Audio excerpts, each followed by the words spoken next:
For baseball tonight's interleague play style, the Pittsburgh Pirates are in town to start a 3-game series here at Comerica. And if Detroit combines for 3 or more home runs in this game, bring a copy of the box score to a participating Arby's location tomorrow and get a free small order of curly fries. You can find a copy of the box score in the newspaper or at the Tigers page at foxsportsdetroit.com. Here is the Pittsburgh Pirates starting lineup tonight, presented by Honda Bloomfield. Andrew McCutchen leads it off. He'll play in center field. He is a speedy leadoff man, followed by Neil Walker at third. Ryan Domet is the first baseman. Garrett Jones in right. Ryan Church is the DH. Lastings Milledge is out at left. Iwamura, Cedeno, and Jaramillo, the catcher, rounding out the lineup for the Pittsburgh Pirates. Here's the scouting report on Justin Verlander, presented by Scott's Lawn Pro. You know, Verlander's had a couple of issues this year getting through the first inning, and the reason for that is the .347 batting average. But all great pitchers sometimes struggle early. But after that, he's simply lethal. He's hard to get to. And one of the things he's been doing in 2 of his last 3 starts, not racking up lots of strikeouts, pitching very deep in games, pitching to a lot of contact, and allowing his defenders to get in the act as well. Let's take a look at the Tigers defensively, always presented by Beaumont Hospitals. You got Kelly, who's in left today. You got Jackson in center. Brennan Bosch is in right. And Santiago Guillen Cabrera, they round out the infield. Avila has caught 40% of the base runners that have tried to steal against him, and he may have to throw a few out here today, and that's tremendous. And you know by now, JV is towing the rubber. Well, don't forget, in this game, we are participating in the Home Run Challenge. Every home run raises $12,000 for prostate cancer research. You can make a pledge by calling 800-798-CURE or go online at www.pcf.org, and you can make a donation if you would like as well that way. The Pirates in town, and it's the Pittsburgh team under John Russell that is really struggling. He is in his 3rd year as the manager of the Pirates, but Pittsburgh comes into this game having lost 5 in a row and 6 of 7. And as the Tigers come home, Rod, you would imagine that with the National League teams in town, their success against the NL, this is a good opportunity to get back to their winning way. No debate about that, and I'm sure Jim Leyland talked to his troops before the game, and he told them, even though Pittsburgh coming in struggling, you can't take any big league team very lightly. Obviously, Verlander's on the mound, and that's a good remedy for success, but the Tigers need to just turn it up a notch and start to click on all cylinders. They really haven't put it all together this year. So here we go. The speedy Andrew McCutchen will start things off for the Pirates. Facing Verlander, it'll be McCutchen, Walker, and Domet, as the Tigers return back home with a record of 30 wins and 29 defeats. They are trailing the first-place Twins by 4.5. Verlander's first pitch of the ball game is a little bit up high to Andrew McCutchen. McCutchen is a very exciting young player with tremendous speed. As a matter of fact, tremendous skills overall. And he hits this one on the ground right at Brandon Inge. And a quick out for Verlander, 1 away. So they keep the leadoff man off the bases. And bring up the third baseman, Neil Walker. And Verlander said so himself. When he's throwing 93, 94 miles an hour in the first inning, that's a good thing for him. He says if he has to dial up to 97 or 98, that means he's pitching in a little bit of stress. And usually that's not good for Verlander. So he wants to stay right around 93, 94. When he needs that overpowering fastball, he can always reach back to get it. Here's Walker with 1 out. Batting .322. First pitch is a strike on the outer edge. Greg Gibson, our home plate umpire, up with the right hand. And Walker, a local kid out of Pittsburgh, and they signed him as a catcher. And he caught his first year in the minor leagues, and then they quickly transferred him to third base. He's played some second base, and today he's back playing third base again. Walker has 1 home run, 7 RBIs. Spent 6 years in the minor leagues and played 17 games at the big league level last year, his big league debut with the Pirates. Flares that one back out of play. 0-2 the count stays on Neil Walker, who incidentally is the brother-in-law of Don Kelly, the Tigers left fielder today. Don is married to Neil's sister. A couple of Pittsburgh natives, Walker and Kelly. How about that? So it's kind of all in the family, and as you might expect, those two guys had quite a few people on the pass list tonight. Here's the 0-2. I'm sure Mr. Walker got himself a really nice home-cooked meal while he's in town as well. I'm sure he could. If the Kellys feel so inclined. Walker was called up from Indianapolis on May the 25th. Here's the 0-2 pitch. Bouncing ball right side, foul. As we said in our open today when we were talking about Verlander, this Pittsburgh Pirates team had a chance to see the phenom Steven Strasburg. And just a few days ago, Strasburg struck out 14 Pittsburgh Pirates, and then they have to come to Comerica Park and look at one of the best right-handed pitchers in all of baseball in Justin Verlander. Verlander ready with the 0-2. Breaking ball, see you later. Boy, was that beautiful. Walker took it looking, and the first strikeout of the ball game for Justin Verlander. Verlander, one of those kind of guys where you kind of have to slice the plate in half. You either have to look inside or look outside the majority of the day. If you try to cover the entire plate, it could be a very long, long night going up against Verlander. So here's Ryan Domit. Domit is the first baseman. He's actually the catcher, but he suffered a foul tip off of his face on Sunday and had some concussion-like symptoms. So they've been playing him at first base until they feel that he's ready to get back behind the plate. That is a scary thing. Avila took a couple of really good shots as far as foul balls were concerned a couple of days ago in Chicago. That's lifted in the air to center field. Austin Jackson coming over. Looks like an easy inning for Verlander, and it is a basket catch though for Jackson. 1-2-3 go the Pirates, and here come the Tigers in the bottom of the first.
It is presented by Big Boy, and it features Austin Jackson at the top in center field, followed by Johnny Damon, the DH. Don Kelly is in left.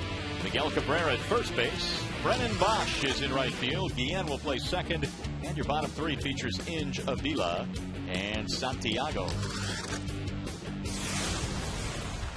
So here's Jackson digging into the batter's box now. Austin at 313 did not have a particularly good road trip, only 2 for 26. Yeah, he had a rough one. He had 3 0 for 5s on that current road trip. And he takes strike one from Ross Ohlendorf. There are the numbers for Jackson. Still 22 multi-hit games this year, and he is still in the top 10 in hits overall in the AL. Jackson trying to get it started. Tigers perhaps can get that offense reignited if Jackson can get aboard a couple of times tonight. 2-1 now on Jackson. Ohlendorf is 27 years old, out of Austin, Texas, which means the Tigers the last 2 days have faced a pitcher born in Austin. John Danks yesterday for Chicago. Rolled at third base. Walker has it there. One gone. Well, the Bernstein advantage brings you the scouting report on Ohlendorf. Get the Bernstein advantage. We go to bat for you.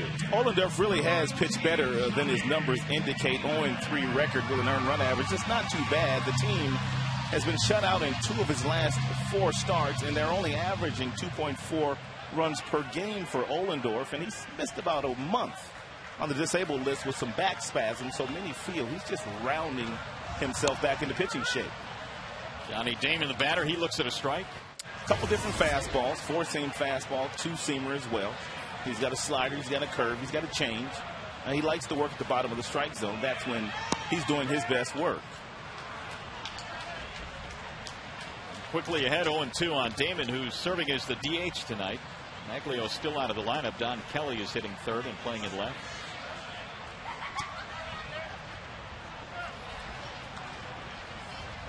Damon on the road trip had 6 hits, 3 out of 10 against the White Sox in that 3-game set in Chicago.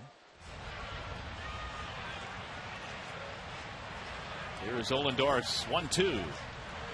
He tried to hold up, looked like he went, and he did. Down at third, Sam Holbrook said he went around. First strikeout for Ohlendorf.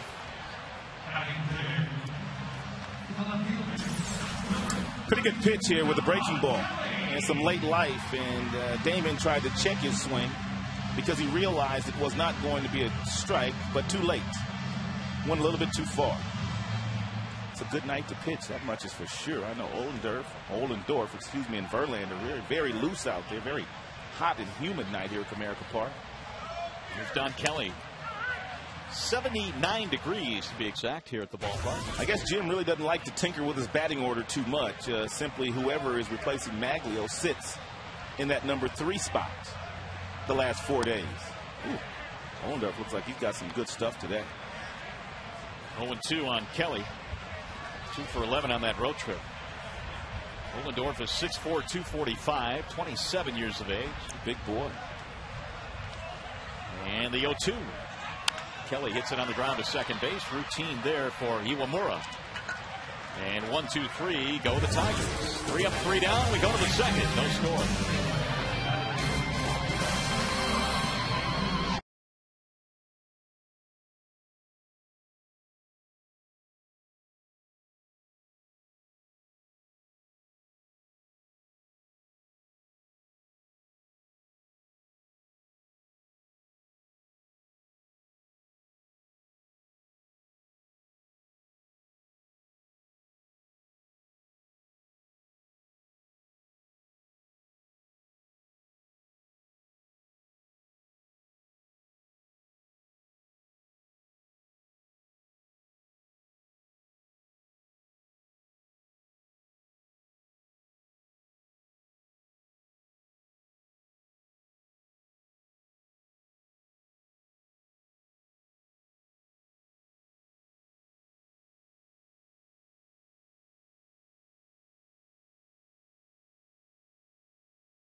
Detroit is brought to you by Comerica Bank. Strength and stability since 1849.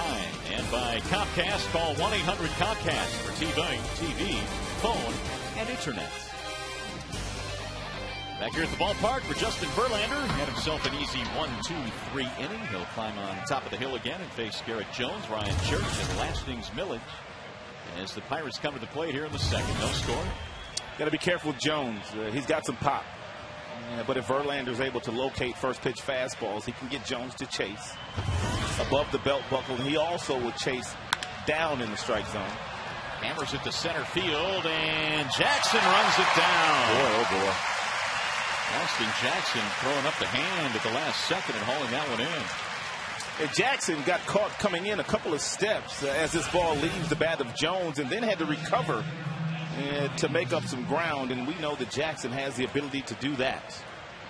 He has played brilliantly out in center field so far this year. Man, is it nice to have that kind of speed where you can maybe take a step in and figure out, uh-oh, I better get back there. You know, that ball is over a lot of center fielders' heads here in the big leagues if they take a few steps in, as Jackson did there before he made the recovery. Ryan Church fouls it away. Well, it looks like the Pirates are going to come out swinging early and often, just like most teams do against Verlander. One of the things that Verlander has done really his last 6 or 7 starts, first pitch strikes about 80%. He has been absolutely on the money. 1 ball, 1 strike on Church. And for a guy like Verlander, if you do allow that first pitch strike to go by, then you're looking at about a 160, 170 batting average against JV. So you may as well try to hit that first strike. Popped in the air. Back is short. Santiago to the grass. 2 outs. 5 up, 5 down against Verlander. And that's going to bring up Lastings Village. Well, Verlander in his last 2 starts certainly pitching well enough to get victories. He got a win in his last start against Kansas City, giving up a couple of runs.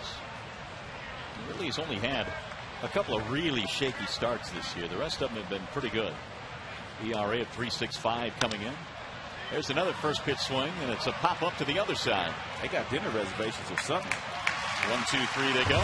6 up, 6 down against Verlander. You're watching Tigers baseball on Fox Sports Detroit, presented by Bell Tire.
Ball game. Austin Jackson already made a nice running catch out there in center field. Now we'll see if the Tigers can get the bats going. It'll be Miguel Cabrera and then Brennan Bosch and Carlos Guillen facing Ross Ollendorf. The White Sox did a really good job of slowing Cabrera down. He was 1 for 10 in that series against Chicago pitching. And his average now 339. And of all the Tigers in the lineup today, he is the one that has had the most at bats against the Pirates, and you might expect that with his days in the National League. Cabrera's had 122 at bats against Pittsburgh pitching. His numbers this year in wins a whole lot better than in losses. That's driven to the air to right field, hit pretty well. Jones going back to the edge of the warning track for the out. 1 gone. 4 straight retired by Ollendorf. Hey, be sure to vote for the Tigers McDonald's Player of the Game tonight. You can use your cell phone and text Tigers, followed by a space, then the player's uniform number to 37338. That's FSDET. See the final results postgame during Tigers Live. Here comes Bosch. 338 average for the Tigers right fielder. First pitch in there from Ollendorf for a strike. Fastball at 92. 7 homers, 29 RBIs, better than any American League rookie. That's on the ground, left side, diving stop at third by Walker to his feet to throw him out. They had him played perfectly. Walker at that third base position, basically playing in the hole at shortstop, and took about 3 steps and a dive and got to his feet very quickly, and still able to get Brennan Bosch, who runs very well for a guy that stands 6 feet 6 inches, about 240 pounds. See some good offense, or I should say good defense from both sides. Still waiting for the offense as Carlos Guillen stands in. 290 this year. Guillen was pretty good in that series against the White Sox, 5 for 12. Yeah, he and Bosch provided most of the damage for the Tigers in that series. Although they only won 1 game against Chicago. And 1 against Kansas City, and I think going on to that trip they felt they would have a much better road trip than that. Apparently the Chicago White Sox have awakened a little bit because they beat the Chicago Cubs today, and they scored 10 runs after scoring 15 a couple of days ago against Detroit pitching. White Sox offense today put up 16 more hits. So maybe you're right. Maybe they are coming alive, and there's all that talk about disbanding that team, or trading away some of their key parts at least, not disbanding it. They may be taking that to heart, and they've come alive. The 2-1. 3-1 on Carlos.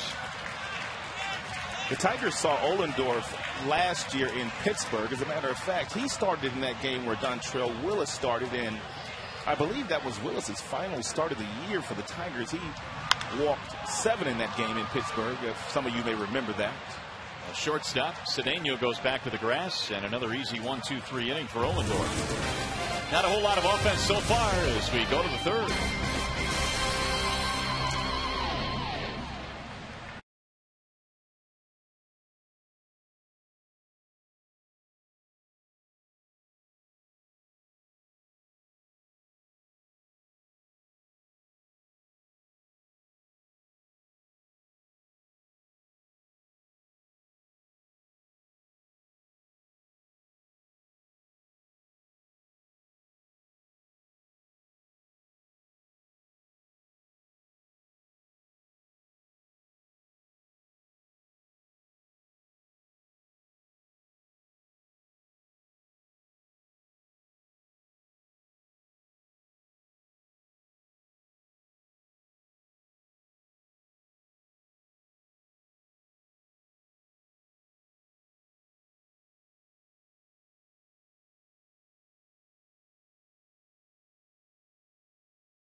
City, 79 degrees our game time temp, and they're just hanging out, chilling at the ballpark tonight, hoping for a Tigers win.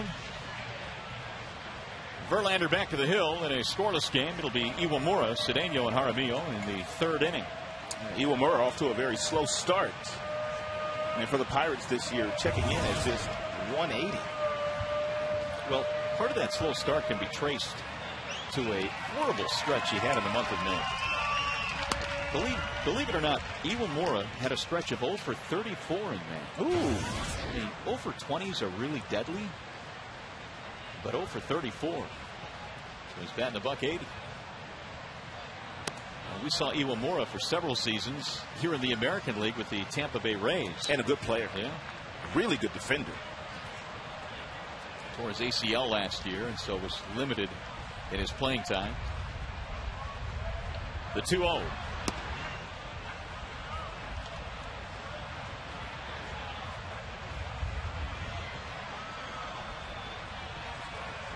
This time last year, he was batting .310.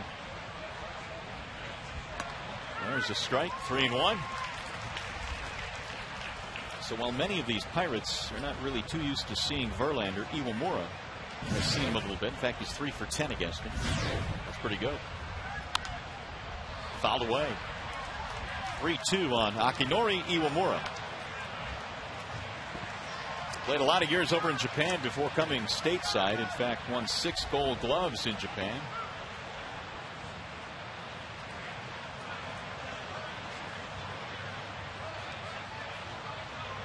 And he lost him. Ball 4.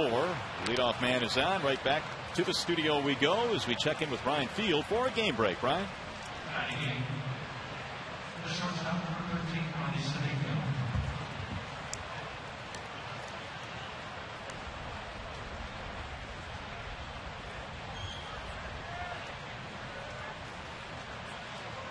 All right, Ryan, thank you. Here it is, scoreless, still looking for the game's first hit as Ronnie Cedeno checks in.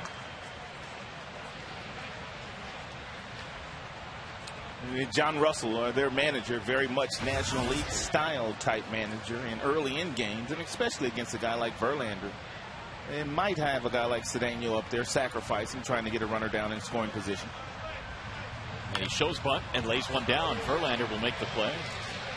Guillen gets over there a little bit tardy, and they just get the out.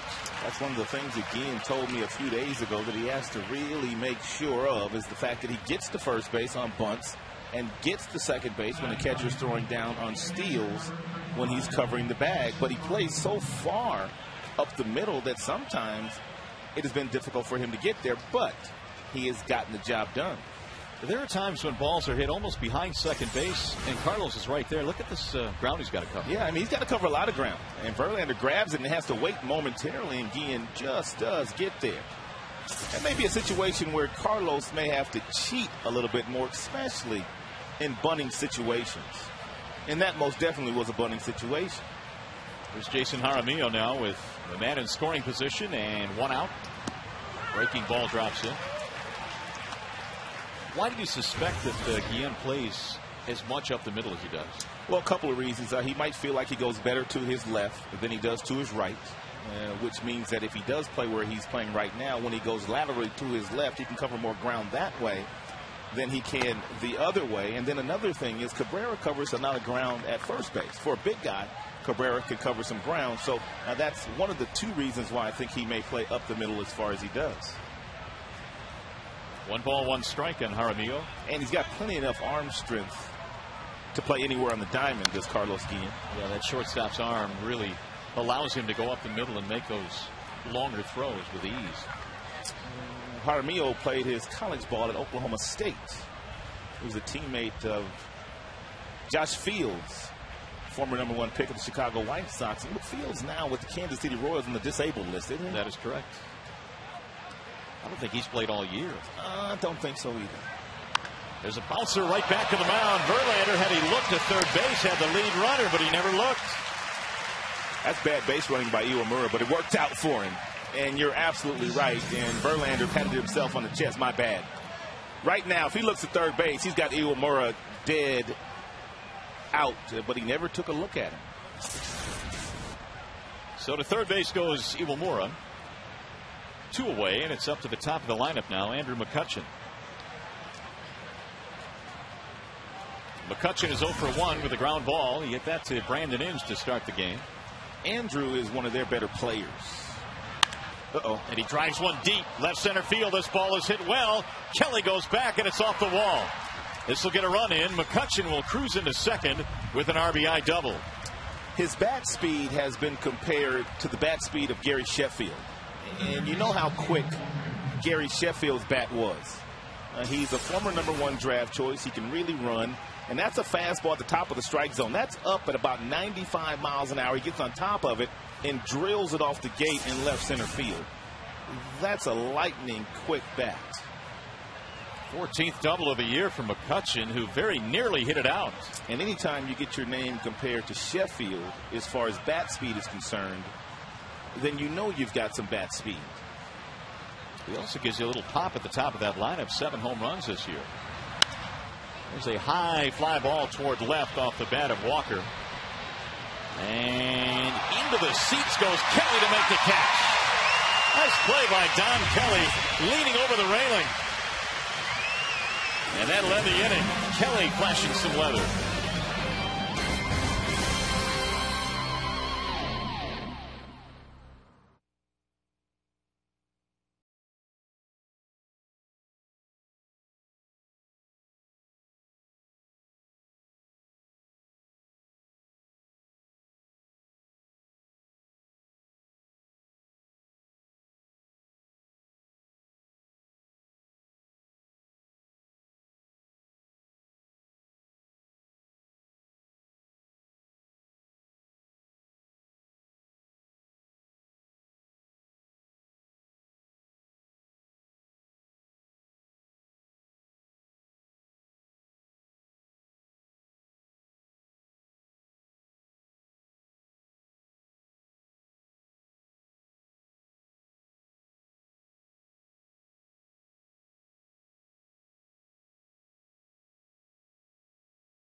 Here at Comerica Park, it'll be Inge, Avila, and Santiago facing Ohlendorf.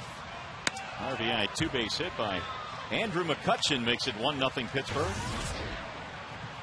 Brandon batting .242, 6-game hit streak right now, and he hits one right back up the middle through the wickets of Ohlendorf into center field.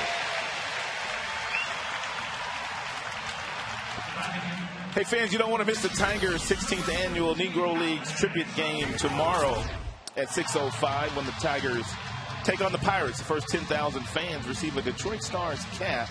And for tickets, call 866-66-TIGER or visit tigers.com. Here's Alex Avila.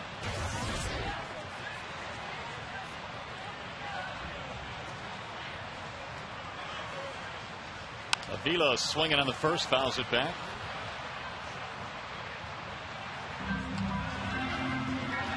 .705 start tomorrow. I think I might have said 6:05. That's why they can get here early, but we're not going to play until 7:05. Yeah. 0-1 on Alex. Avila trying to snap an 0 for 10. Tigers have a tying run on here in the third. And it's popped up. Heading back to the seats. Is there room for Walker? There is not. Aramillo was there as well. 0-2 on Avila. Alex with a couple of homers this year. He hit both of them in one game in Minnesota at Target Field. 3 RBIs on the season.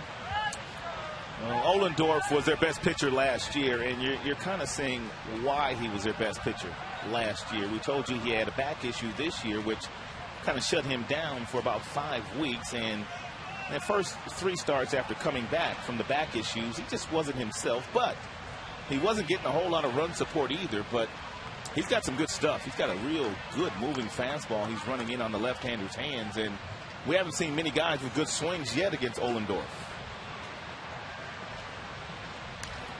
Just got a piece of that one to stay alive. Ohlendorf attended Princeton University. Now here's something that you should know about Ohlendorf. He grew up in Austin, which is obviously Texas Longhorn country. Had a chance to go play baseball at Texas, but decided the academics were more important, so he went to Princeton. Good for him. And he still made it to the big leagues. Good for him. And when baseball's all said and done, he'll be able to find himself a really good job with that degree. The 0-2. Yeah, his degree is in finance. And he graduated with a 3.75. In fact, one of his teammates, Paul Mahalam, is saying, you know what? He's really, really smart. But when you sit down and have a chat with him, you got to tell him to dummy it down a little bit when he talks to you, because he's a little bit too smart for us. But certainly said as a compliment to Ollendorf. 0-2 on Avila.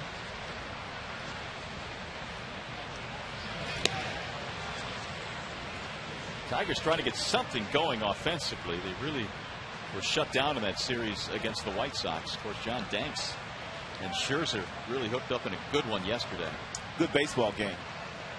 And the only thing that was not good about yesterday's game was the result for the Tigers, a loss. But you had both pitchers on top of their games. Tigers coming in 4.5 back. Minnesota currently leading the American League Central.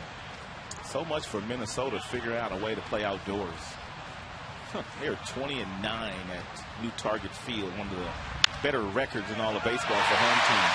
Under the glove of Domet. Inge going to make his way to third base.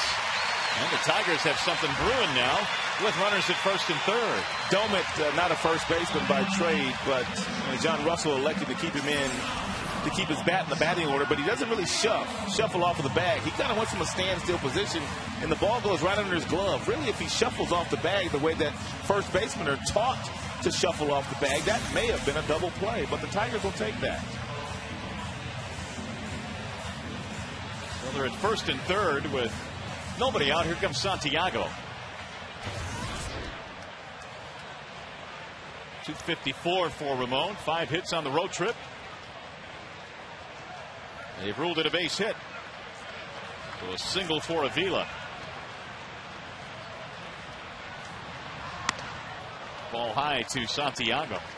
Tigers left-handed hitters need to get ready to hit that fastball inside, because that's where Ollendorf has thrown the majority of the fastballs to the left-handed hitters. And Jim has about as many in his lineup here today as he can. And that one gets away from the catcher. Inge thought about coming but did not, and probably wasn't sure if it was fouled off or not. It's a wise decision by Brandon, because he did not get a good jump, did not get a good read on the ball off the glove of Jaramillo, and then he started and wisely stopped, because had he come home, he would have been out. No harm, no foul. Still runners on second and third, nobody out. A simple ground ball to second base here by Santiago gets 1 run in, and it also gets Avila over to third base, which is good baseball. Textbook baseball. That last play ruled a pass ball to get Avila to second.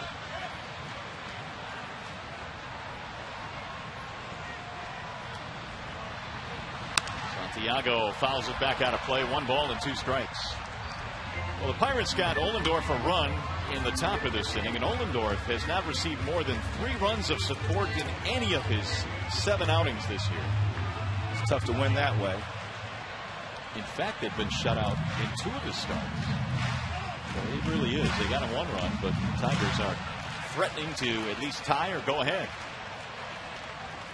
There's Joe Kerrigan. Long-time pitching coach in the major leagues. Good baseball man as well.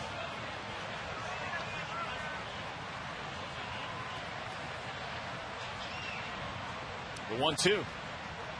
Swing and a miss. Santiago is out. Big strikeout there for Ollendorf. That's his second of the game. Well, this game tonight is available in crystal clear high definition on Fox Sports Detroit HD, sponsored by Comcast. Here comes Jackson. Austin is 0 for 1 with a ground out.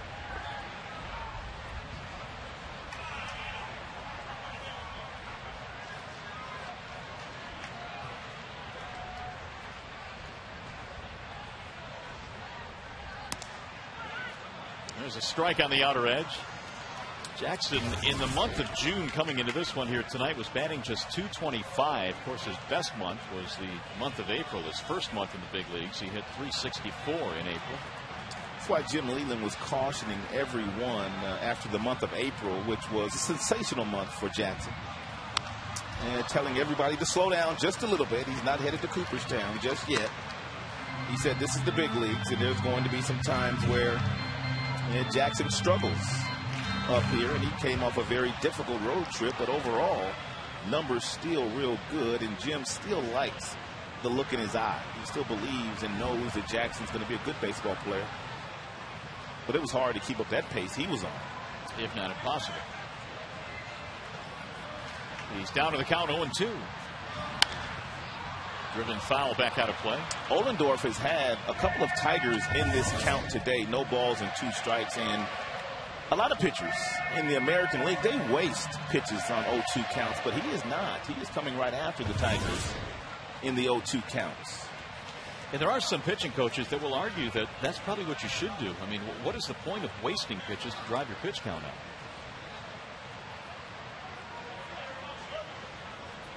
Here comes the 0-2 again.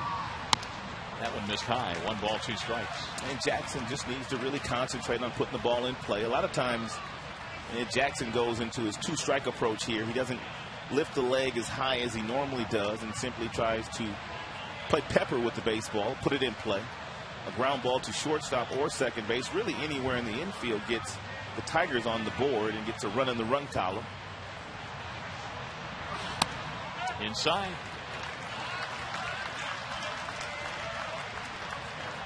Inning started with back-to-back hits by Inge and Avila. Johnny Damon waiting his turn on deck.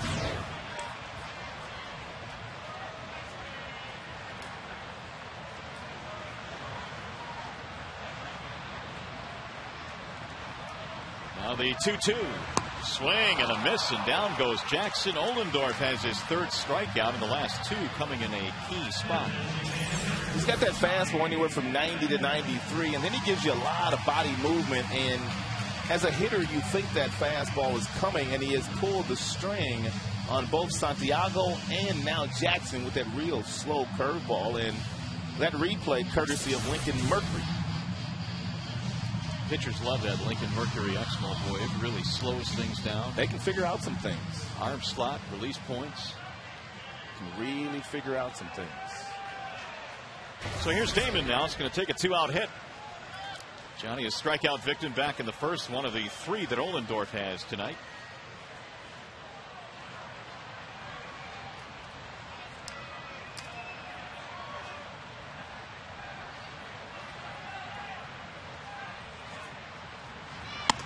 Damon straightens up with a pitch inside. Johnny has 34 walks this year. That is a team high. It's also among the best in the American League as well.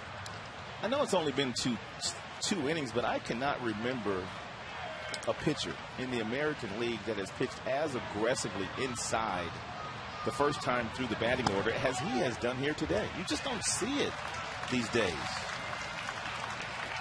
Well, he's fallen behind here, 2-0. Blumen's sitting in a pretty good spot here. Verlander surrendered the double to Andrew McCutchen to drive in the game's only run so far. Even Verlander, as overpowering as his fastball can be, does not pitch inside all that often. 2-1. Ohlendorf is methodically trying to work his way out of this jam. An inning that started with a couple of singles and a pass ball.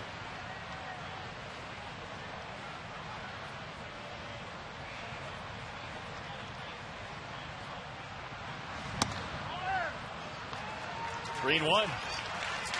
Well, this much is for certain as well. Avila on second base needs to get a really good secondary lead as we get a look at the last pitch. It's off the plate. Because the outfielders for the Pirates can throw. They come in with 17 assists combined between the 3, which leads all of Major League Baseball as far as an outfield trio is concerned. Ooh, good pitch. Ooh, my goodness. 3-2. Nice change piece. That's a pitch right there that you throw when you've got the base open and you've got a veteran hitter standing in the batter's box and you really don't care whether you walk him or not. Damon sitting dead red on 3-1, gets a changeup, and the count goes full now, 3-2. And here it comes. Swing and a miss. How about Ollendorf? Man, he strikes out the side. 4 of them for the game. Tigers threaten, but do not score. 3 in the books here at Comerica Park. 1-0 Pittsburgh.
Hall of Fame. Well, that's the first time we've seen the question. I thought we had given it before. So it's all good. The answer's coming up later on. It's all good. So there's your question. It's a tough question because you've got to go back to 27. Yeah, nobody's got his shot anyway. Well, no, I think he's got some folks do. One of them at least was probably famous. We'll see. Ryan Domet leads it off as we go to the 4th inning. Still 1-0 in favor of the Pittsburgh Pirates. Domet had a fly ball to center field back in the first. He's 0 for 1. He'll be followed by Jones and then Church. 1 run, 1 hit for the Pirates. That was the RBI double by McCutchen. No runs, 2 hits for the Tigers. Grounded foul first base side. And Domet starts with his hands very high once he gets in the batter's box, and then once Verlander gets to his set position, he kind of comes down into that position right next to the P, and then that's his trigger where he gets it going. Take a look at where his hands are. Real high, drops them down, and gets ready to do some damage. Hammered to left center field. Kelly and Jackson converge. Who wants it? Kelly does. 1 away. Verlander's getting some fly balls tonight. 1, 2, 3, 4 in the air to the outfield. I kind of think Verlander kind of likes pitching to the contact that he's been pitching to his last 3 starts. Not racking up tons of strikeouts, but simply pitching to certain locations where he knows he can get some contact and the opposition not going to get real good swings against him. Here's Garrett Jones. He takes a ball outside. Well, especially in this ballpark when you can get away with some deep fly balls here. If it's hit to center, right center, let him put it in play. Verlander also at that point in his career, and this is not a knock or any disrespect to the opposing team, but Verlander, as far as scouting reports are concerned and strengths and weaknesses of the opposing hitters, he's not all that concerned with that, because he knows if he's hitting his spots and doing what he needs to do, then they're going to make some outs. He doesn't adjust to them. And there's only a few pitchers walking around the big leagues that have that kind of stuff. He does pay attention. He does do some studying. But as far as being over analytical as to what you might be able to do, he's just really not all that interested. It's kind of the approach that Brennan Bosch takes offensively. Yes. Line drive, base hit over the head of Santiago into left center field. That's a nice piece of hitting right there. 2-1 fastball. It's a hitter's count, though. And we told you Jones is probably their most dangerous hitter as far as power is concerned. 1 on 1 out. It's going to bring up Brian Church. Second hit of the game now for the Pirates. This is a Pittsburgh team that when you look at their numbers in the National League, they came in 15th out of 16 in team average. They hit only .238. And their pitching staff has the ERA of 5.27, which is also 15th out of 16. So they just have not done a whole lot in terms of putting up statistics and winning games. They came in at 23-37. Well, you kind of wonder when they're going to turn the corner, to be perfectly honest with you, because when Gene Lamont was managing the team, they weren't very good. When Lloyd McClendon was managing the team, they weren't very good. And now John Russell has taken over, and they're still finishing close to last place every year. And they're getting good draft choices, but apparently it's just not working yet. They are starting to call some of their good young players up. That's into center field. Jackson measures this one. And there are two gone. So you're right. I mean, who knows how long it's going to take. But the Pirates and Pirate fans have not really had a whole lot to cheer about recently. There's some of the recent call-ups we're talking about. Brad Lincoln is considered their top pitching prospect. Neil Walker was their best pitching prospect, and Jose Tabata, who just got called up, was one of their better position players as well. So they're starting to look at the kids, which is a good thing to do. Here's Lastings Millage. He's dangerous with runners on base, and he's equally as dangerous with runners in scoring position is Millage. Former property of the New York Mets. Also, did he play for the Washington Nationals as well? He did. In fact, he was traded for Niger Morgan. Ooh, that was close.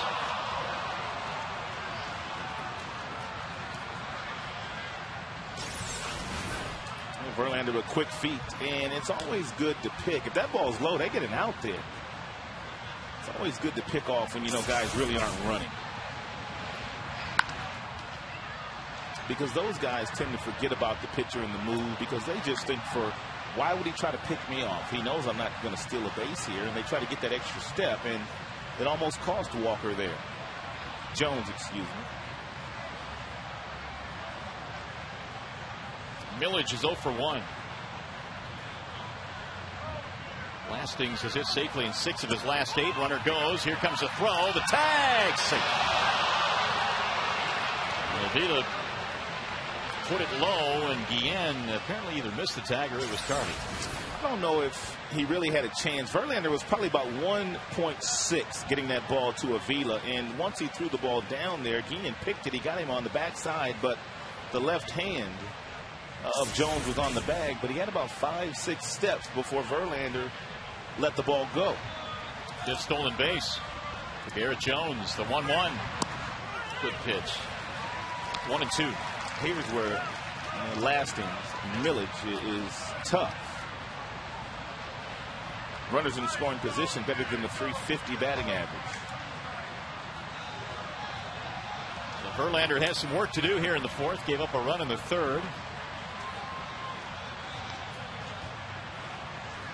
And I guess there's always two sides to every story because he's hitting 161 with 2 strikes. So which one do you go with? Runners in scoring position or 2 strikes? Who do you believe? I'll take the 2 strikes this time. I'll take that. Plus Verlander's on the mound. The 1-2. Missed it. 2-2 on Millage.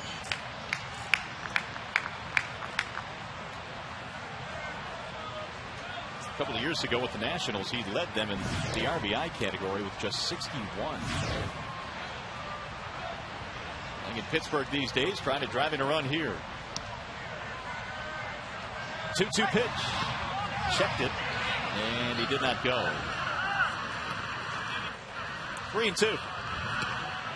I think JV wanted that call.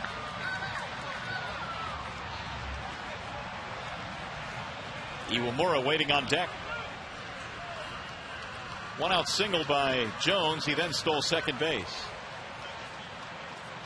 He's standing there right now with 2 outs.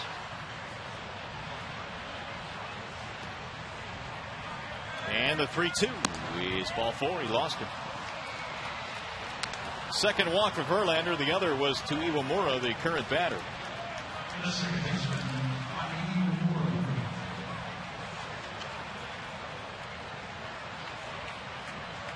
So Iwamura stepping in now. Hitting just 180. And Verlander now with a clean count here against the left-handed batting Iwamura. Trying to pick up Jones and Millage.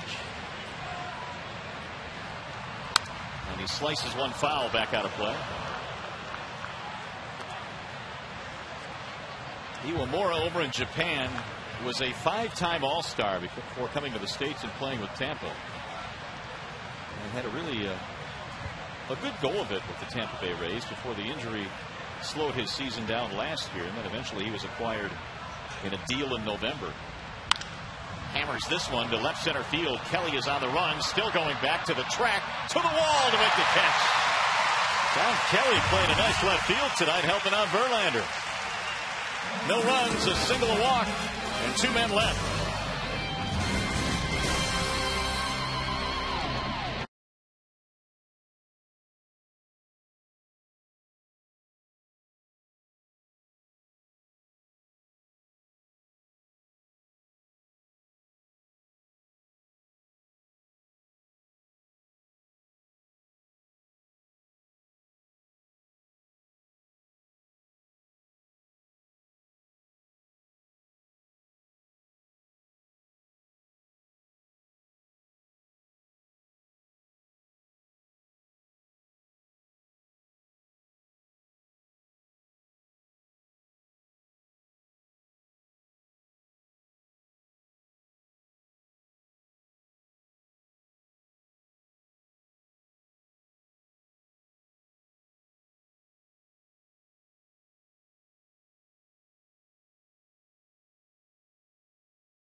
We had to correct the trivia question. Which pair of brothers helped the Pirates win the 27 pennant, not the World Series, and later were inducted into the Hall of Fame?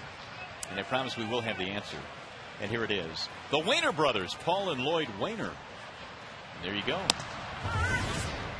Here is Don Kelly to lead it off, then Miguel Cabrera and Brennan Bosch. Ohlendorf did some nice work last half inning. Runners on second and third, nobody out. He struck out the side. And he struck out all 3 batters on the exact same pitch. Slow breaking ball, slow curveball. Kelly is 0 for 1 with a ground out.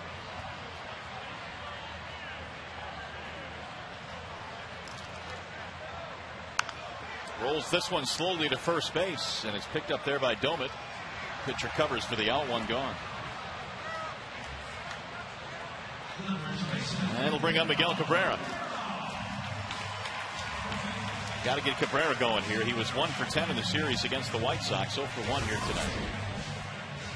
Hey, .338 batting average now for the big fella.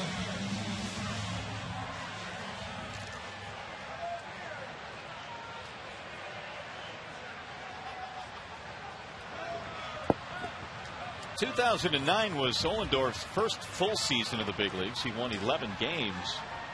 Had an ERA that was under 4, 3.92. High, towering pop-up. Left side for Cedeno, who goes to the grass. And just like that, Cabrera's out. 2 away. A couple of quick ones here for Ohlendorf. Last year, Ohlendorf had the best ERA in the Pirates staff. Here's Bosch. Diving play at third base by Neil Walker in the second. Took a base hit away from him.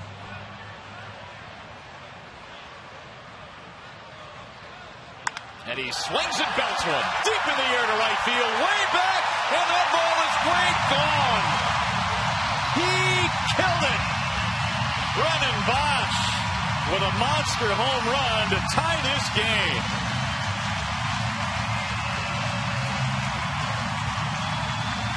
That is a big, big fly. Ollendorf and Bose Jaramillo both probably thought Brennan Bosch was going to take this first pitch. They threw it right down the middle. He dropped a bat head right on the pitch, and he absolutely drilled it. Cabrera swung at the first pitch, and Kelly swung at one of the first two pitches. So they thought for sure maybe Bosch was up there taking, maybe to give Verlander a little extra time to rest after a very lengthy inning for himself. Well, that home run by Bosch means another $12,000 has been raised to support prostate cancer research. To make a donation, call 800-798-CURE. That thing was absolutely hammered. In fact, it went 400 feet, they tell us, and it was in Bell Tire area out there. And it was on the line, too. 8 home runs now for Brennan Bosch, and that's his 30th RBI as well. He didn't hit many cheapies. He has been impressive. Very, very impressive. Carlos Guillen with 2 outs. Drives one to right field. That's down. A base hit, maybe more. It's going to roll all the way to the wall. Guillen motoring to second base. He is in with a double. Tiger bats waking up. Back-to-back extra base hits. The last location of the 2 fastballs by Ollendorf are exactly the same.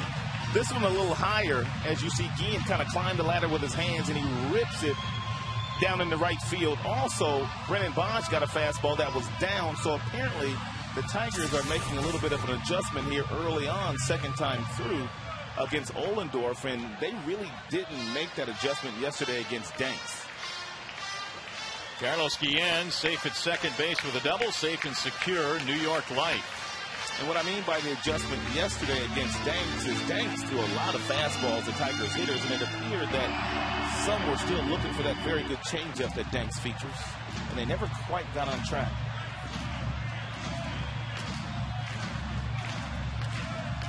So we're tied at 1. Tigers have a chance to take the lead now as Inge will stroll in. Ollendorf coming into play today. The lefties were hitting .302 against him compared to just .241 for the right-handers, and a pair of lefties getting to him here in the 4th. Inge had a base hit back in the 3rd. Strike 1. Tigers now have 4 hits. 2 singles in the 3rd inning and double and a homer here in the 4th. Tigers, by the way, 3rd in the American League in doubles.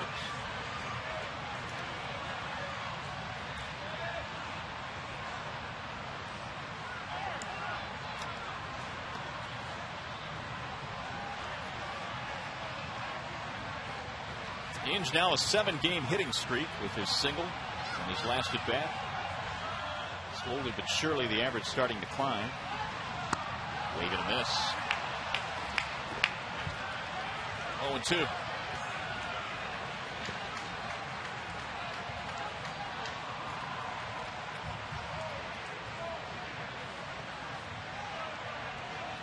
So Verlander gets a run worth of support here. Maybe the lead if Inge can come through with a 2-out hit.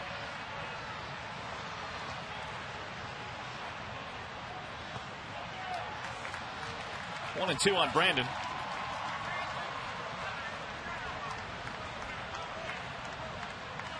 Ollendorf originally drafted by Arizona, then traded to the Yankees for a spell. That was a deal that involved Randy Johnson. And now here with Pittsburgh, he has flourished with the Pirates in the big leagues.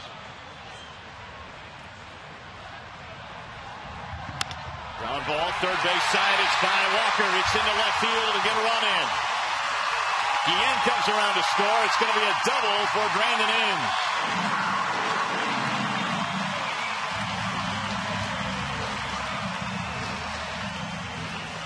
And the Tigers take a 2-1 lead. One of the few breaking balls that Ollendorf has left up today. And usually when you leave the breaking ball up with a couple of strikes on the hitter is going to put the ball in play, and there was no opportunity there for Walker to slow that one down. Just about every other breaking ball that Ohlendorf has thrown in this game has had some real nice tilt at the bottom of the strike zone, but not that one. After two really quick outs in this inning, Kelly and Cabrera, a homer and two doubles. All of a sudden, the Tigers have themselves a 2-1 lead, and here is Avila. Fastball in on Alex, 1-0. Avila had a base hit back in the third.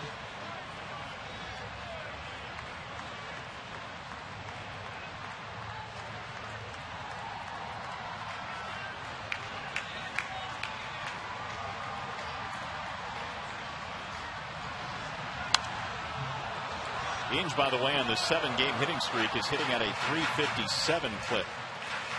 10 for his last 28, so it's good to see his bat wake up. And we've talked about how the Tigers have to get more production from the bottom of the lineup, 6 through 9. Avila is part of that. And he can drive in Inge with a base hit here.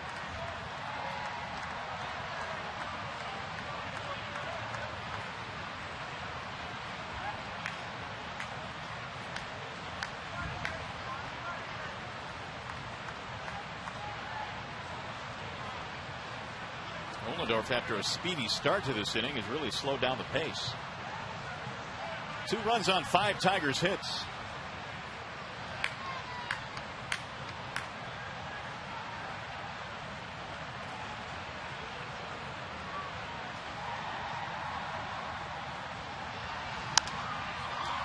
Lifted toward left, slicing away though, and back out of play.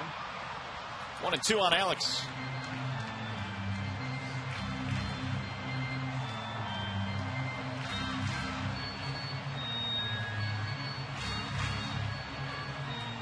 Avila trying to get that average over 200. He can do so with a base hit here. He's at 198. Verlander appreciates the 2 runs. Justin gave up a run in the third. His teammates have given him the lead. Here's the 1-2. Breaking ball dips low. 2 balls, 2 strikes. There's Santiago waiting on deck.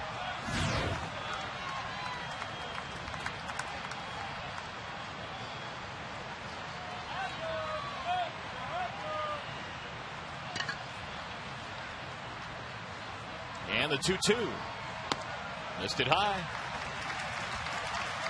Good at bat here. Avila laying off a tough breaking ball, and now the fastball sails high to run the count to 3-2.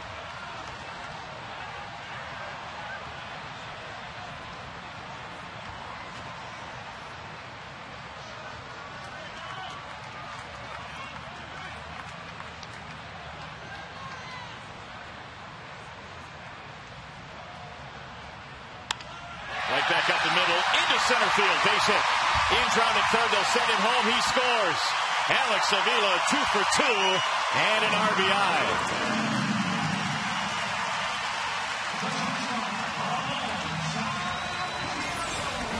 Not a bad pitcher by Ohlendorf, but the ball is up, it's off the plate inside, and Avila pulls his hands in nicely and doesn't hit it as hard as you would like to, but it's plenty hard enough to scoot through the infield for another 2-out RBI. Tigers now have 6 hits and a 3-1 lead. They have made a nice adjustment here against Ohlendorf. First time through, he was having his way, with just about every Tigers hitter, but that's what the game of baseball is. It's all about adjustments, and sometimes it's the at-bat to at-bat adjustments to allow you to do what they've done here against Ohlendorf in the 4th inning. There's Santiago. So the hits now starting to pile up after 2 quick outs. Homer, double, and single. 4 straight hits. Santiago hits him on the ground to second base. Morris stays with it and throws him out. Big inning for the Tigers. They claim the lead 3-1. It all started with Brennan Bosch. And another home run, his 8th.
866-66-Tiger or visit tigers.com for the jigsaw puzzle. You into puzzles? That's a new one.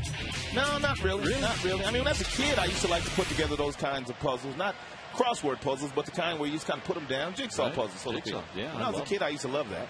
I like the easy ones, not the hard ones. Some were hard. Here's Cedeno. The Bosch home run got the Tigers on the board. They went on to add 2 more. That was always a nice learning tool for a youngster. The puzzles? Yes. Yeah. I still do them occasionally. Cedeno, Jaramillo, and McCutchen. Verlander now has a little bit of a lead to work with. First time here tonight. Verlander gave up a walk and a double in the 3rd. That's how they got their run. Cedeno set it up with a sacrifice. And a breaking ball falls in for a strike. 1-2. Verlander all 3 outs in the 4th inning came via fly ball, so he's getting quite a few in the air tonight. Here's the 1-2, and it's squibbed foul. Now, you brought it up earlier. If there was ever a park where you can get away with some elevated fastballs, Comerica is that park. And 420 behind Jackson in straightaway center field, and that's the distribution of outs today for Verlander. And the wind appears to be blowing in just a little bit here today. Not for Bosch, though. No, that doesn't seem to matter. It's like that Bosch hit, that ball Bosch hit the other day at a U.S. Cellular Field in Chicago. A lot of other people were hitting balls hard that day, too, but they seem to be landing harmlessly in the gloves of the defenders, but not that one Bosch hit the straightaway center. He can really square up a baseball. And he's got power to all fields. We've seen him go in the bullpen here at Comerica Park. We've seen him go straight central, as I mentioned, in Chicago. That one he hit in Target Field in Minnesota is still going. Cedeno chased one out of zone for an out. Second strikeout for Verlander. It's good pitching there by Verlander. A couple of breaking balls to get ahead and climb the ladder with a fastball, knowing a hitter may chase that pitch. So with 1 away, that's going to bring up Jaramillo. He bounced out to the mound back in the 3rd. 192 batting average. Out of Oklahoma State as a junior, they went to the College World Series.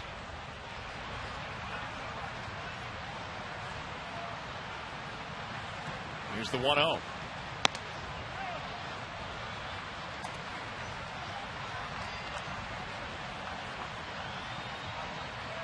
Jaramillo made 3 all-star teams in the minor leagues and has climbed to the big leagues. 2-0 is a check swing, and it missed. 3-0.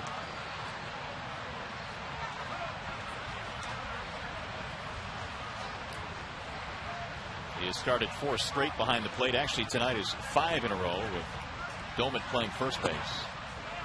And he lost it. He walked the number 9 here on 4 straight pitches, and that's 3 walks for Verlander. Now back up to the top of the order, Andrew McCutchen, who was responsible for the Pittsburgh run, an RBI double back in the 3rd.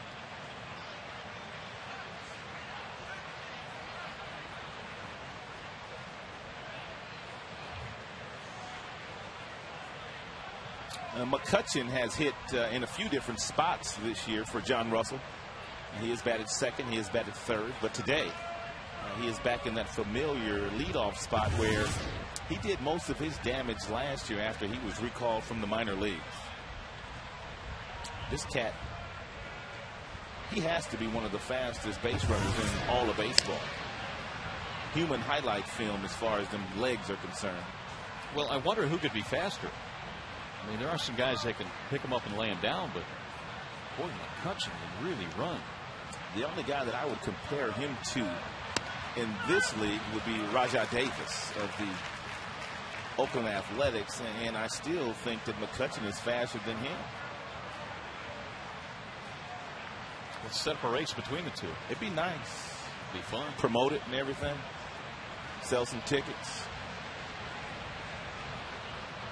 Verlander's 0-1. Just missed. 1 ball, 1 strike on McCutchen. Now, he was quite a high school player at Fort Meade High School in Florida. Baseball, football, and yes, he ran track. You already know. So his reputation preceded him as he got to professional baseball. McCutchen last year finished 4th in the Rookie of the Year voting. He didn't come to the major leagues until right before we got to Pittsburgh. So that's right. interleague play. Runner back in there.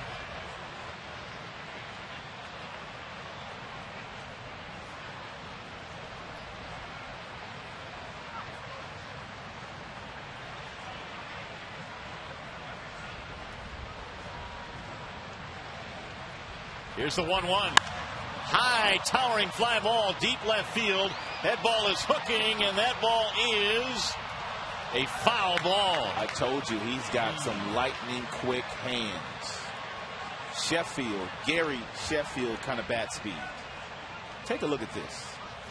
This fastball at 96 miles an hour up around his neck, and he almost hit it out of here.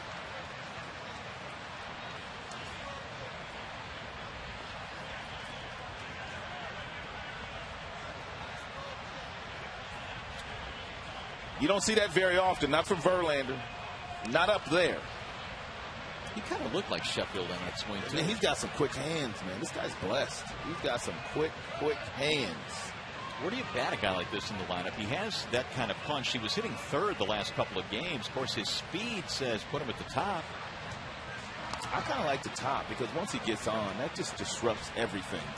And you can play long ball from the number 1 spot or the number 3 spot. And really, after the lineup turns over, you're not really the leadoff hitter anyway. So right. I don't know where John Russell really wants to bat him. I do know that he had an outstanding year last year as a rookie. And he's also caused Avila and Verlander to chat on a couple of different occasions here in this at-bat. So Verlander very aware well of what Mr. McCutchen can do.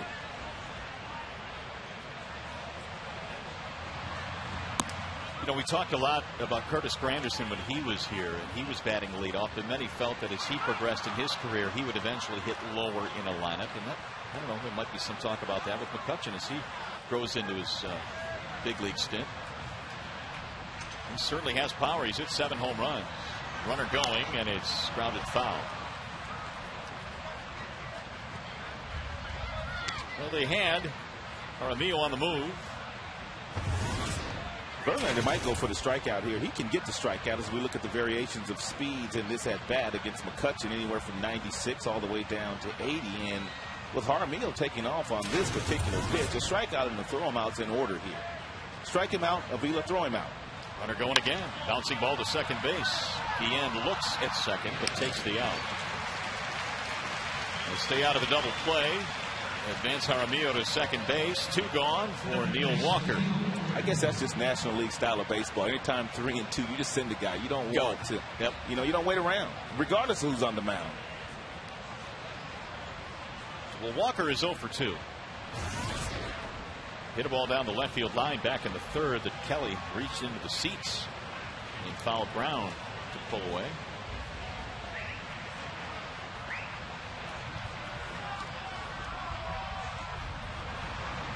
He takes strike 1.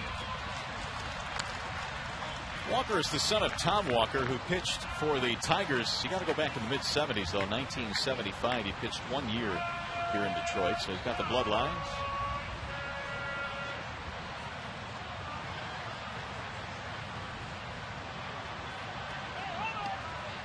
And he's given time at home plate. 3-1 Tigers lead. They fell behind 1-0, but scored 3 times in the 4th. Bosch a homer, Inge and Avila with RBIs as well. Bouncing ball to second should get him out of the inning.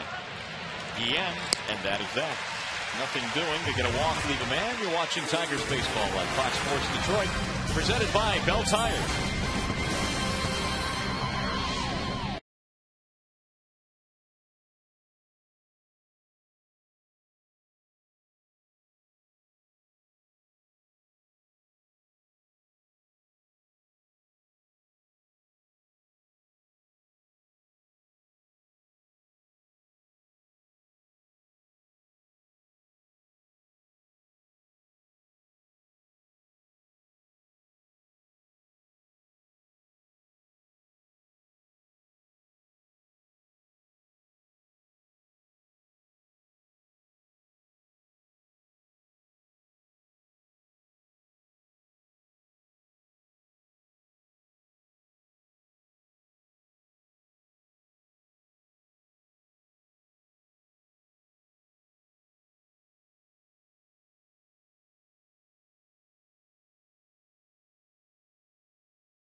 1909 World Series matched up two of the premier hitters of the era. Honus Wagner of the Pirates, Ty Cobb of the Tigers. The Pirates defeated the Tigers 4-3 in the 1909 World Series. The Flying Dutchman, Honus Wagner, against Ty Cobb.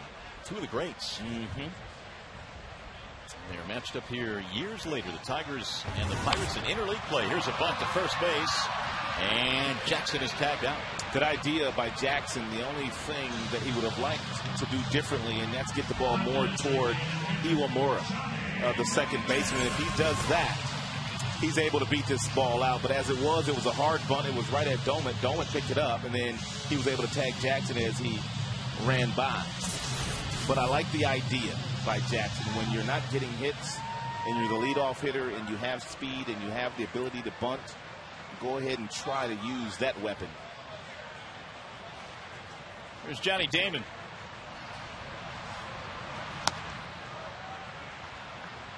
Johnny has fanned twice against Ollendorf.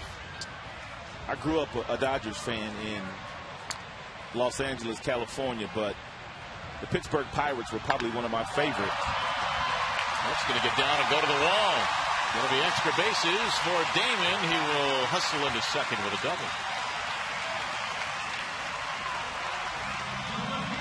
1-out, 2-base hit.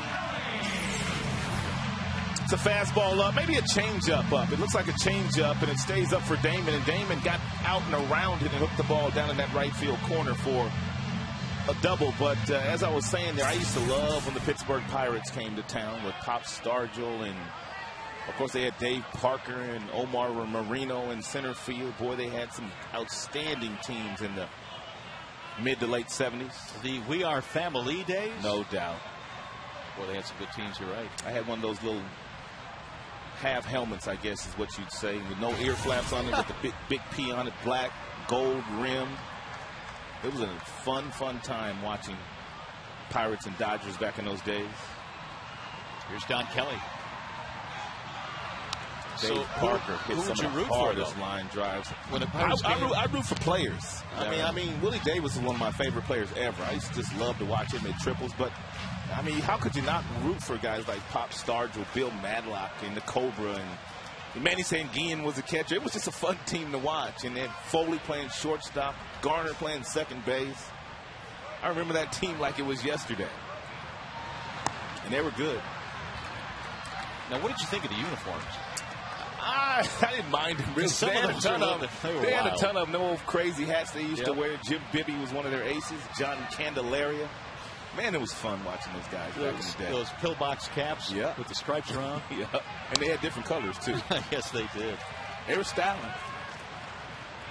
2-1 on Don Kelly, who also grew up admiring the Pirates. He grew up around Pittsburgh. I know it's a Negro League weekend here at the Comerica Park, so it's worth mentioning. I believe the Pittsburgh Pirates are one of the first teams to field an all-black starting now. Is that right? Yeah. It's back out of play. There you go. There's Leland sporting the old throwback. The Pirate cap. It's barely just on his head. Looked pretty good on him, though. Oh, boy. The skipper.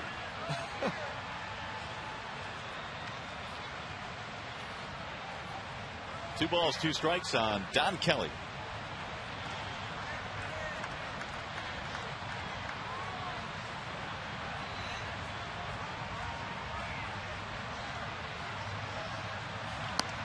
And he got him. Strike 3. Kelly is caught looking. So Ollendorf now has rolled up 5 strikeouts. Well, there's definitely a Pittsburgh flavor to the Tigers dugout in terms of the hierarchy, that's for sure. From 86 to 05, those 3 held the managerial positions in Pittsburgh. That's 2 decades. And they're all wearing the Tigers' Old English D these days. There's Cabrera. Of course, in Lloyd's tenure as the skipper of the Pittsburgh Pirates, the old infamous grabbing of the base and taking it with him into the dugout after a call that he disagreed with. It was one of the great moments. One of the funniest things you'll see. Here's the 1-0. Fouled straight back.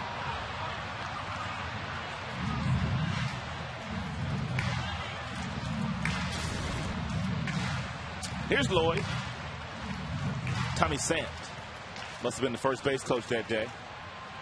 Lloyd gets tossed. Then he tosses the umpire. And now he'll pick up the base and just take it with him. I'm taking my base and I'm going home. That's fouled away again by Cabrera. You know what's one of the funniest things about that to me is that my buddy Gerald Perry, who's Lloyd's good friend too, was the hitting coach for the Pirates that year.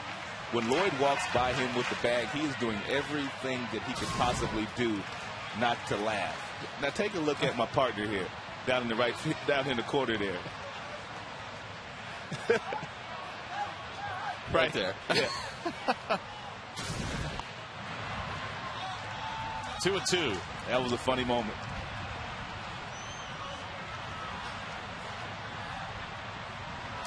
Olendorf trying to pitch out of this jam here in the fifth. A double by Damon, giving the Tigers an opportunity to score another. Well, he's had his way sort of today with Cabby. He's gotten him to pop up a couple different times, but there's some traffic on the base paths right now. And Cabby hitting .375 with runners in scoring position this year. Bouncing ball back up the middle, and a sprawling play by Cedeno. He got him. What a play by Ronnie Cedeno. Quickly throwing out Cabrera and taking a hit and an RBI away from him.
Brought to you by your neighborhood Spartan store. Turn to Spartan.com. And by Jaguar. Visit your local Jaguar dealer to experience the 2011 Jaguar XJ. Justin Verlander back to work now as we head to the top of the sixth inning here at Comerica Park. Tigers on top in this one, 3-1 over the Pirates. And Verlander mixing his pitches in very nicely. That last couple of innings, no longer just throwing first pitch fastballs, but mixing in changeups and breaking balls. And the first couple of pitches to some of the Pirates to keep them off balance. It is Domet, Jones, and Church here in the sixth inning. Only 2 hits allowed by Verlander. The double by McCutchen that scored a run. And a single by Jones. Hasn't been one of those big strikeout nights for Justin, which, again, isn't all that bad. He has fanned only 2. But the flip side of that is he has thrown only 68 pitches so far, so that's good. That's it toward the third baseman. Inge cuts it off. And Domet is out, 1 gone. We go back to the studio now. Ryan Field is standing by with a game break. Ryan?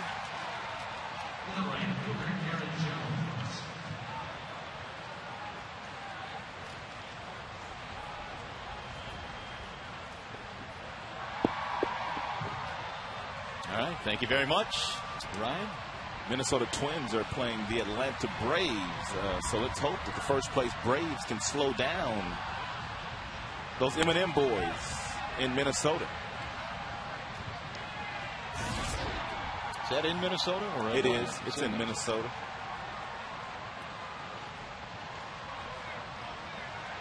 One 1-0 on Garrett Jones. 1-1. That Minnesota Twins middle infield's on the disabled list now. J.J. Hardy and Orlando Hudson, both of them are on the disabled list. And they were catching the baseball really well for Ron Gardenhire. The 1-1 offering is fouled back out of play. I would assume Minnesota, and I'll look this up, is still leading the American League in defense. Yeah, probably so. Yeah, 19 errors. They got 19 now? Yeah. Oh, they've been in a little slump lately. They had like 10 a week ago. Still the best fielding percentage, though, in the American League. Yeah. 1-2 on Garrett Jones. Lifted back out of play. Wind is starting to really pick up here at the ballpark now. The lights starting to take their effect. And a great night for baseball with 79 at game time.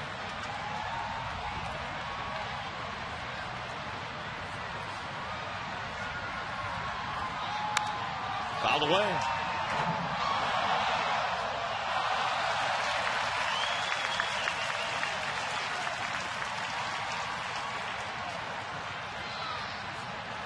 Talking about Verlander and his pitch count being in pretty good shape.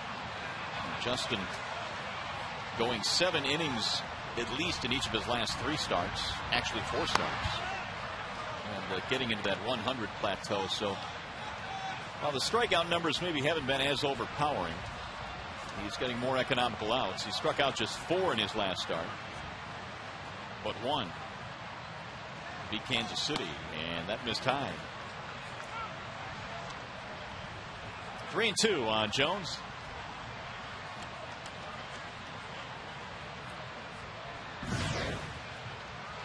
And Church waiting on deck. Fouled away again.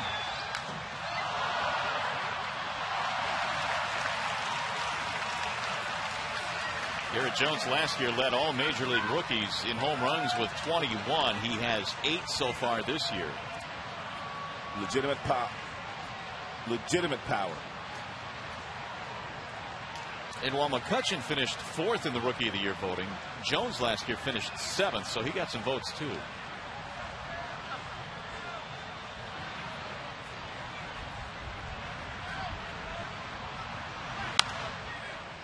Again, out of play, so he's giving Verlander a battle here. 9 pitches to be exact. That last fastball, 98 miles an hour. Yeah, that Jones got a piece of.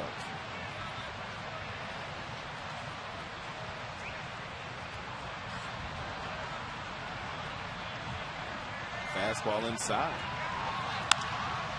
Popped him up. Looks like he'll finally get him. Inge coming into the grass. 2 outs.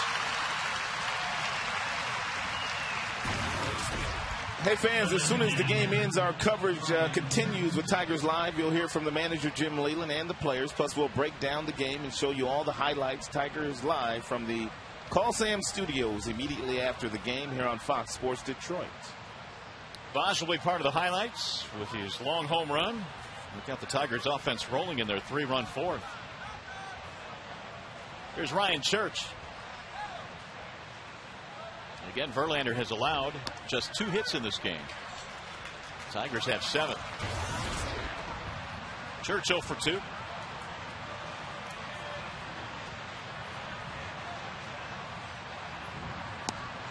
nice change piece. Verlander gives you all that body motion, and he's got that real good arm speed. But because of the way he holds his circle change, the ball just kind of harmlessly comes out of his glove, and you get lots of swing and misses on that fading changeup. High fly ball right field.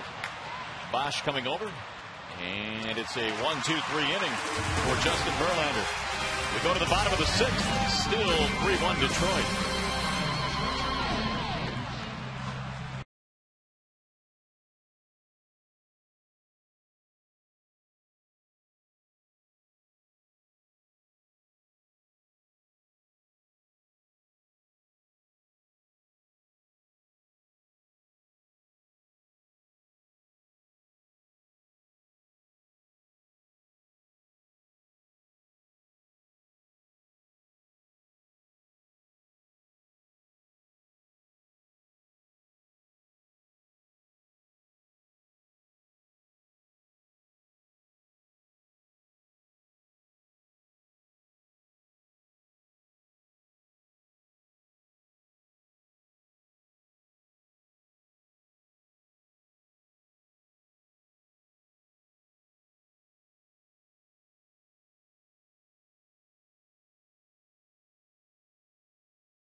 time for the Coors Light Freeze Cam, courtesy of Don Kelly, who's made a couple of nice catches in this game. That time he goes into foul territory to make a catch, and he goes back to the wall to make another fine grab in this game. So Kelly's everywhere.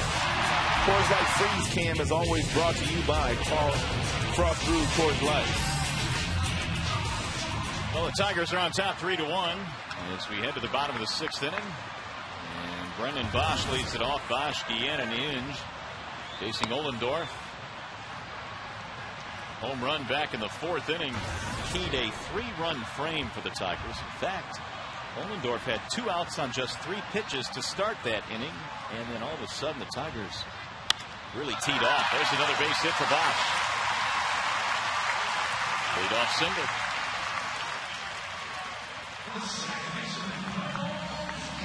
And they went away from Bosch this time. Looked like some soft stuff. Back-to-back changeups, and Bosch stayed back on it beautifully and whistled the ball right back up the middle. Look at the power in the lower half, the legs. Boy, is he some kind of strong. Second hit of the night for Bosch, and 8 now for the Tigers. There's Carlos Guillen. It's lifted in the air to center.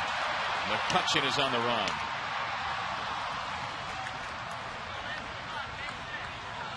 One away. We talk about Austin Jackson and the fact that he's got some blazing speed and lethal first quick step. McCutchen can cover some ground himself. Not only did he catch that ball, but he surrounded it, and he was coming back in to make the throw to second base. That's how fast he is. Jackson, I see you. I see you out there. 2 talented center fielders in this game. One clean shave, and the other one's got the dreads going. There's definitely a contrast. You think? There's a strike on Brandon Inge.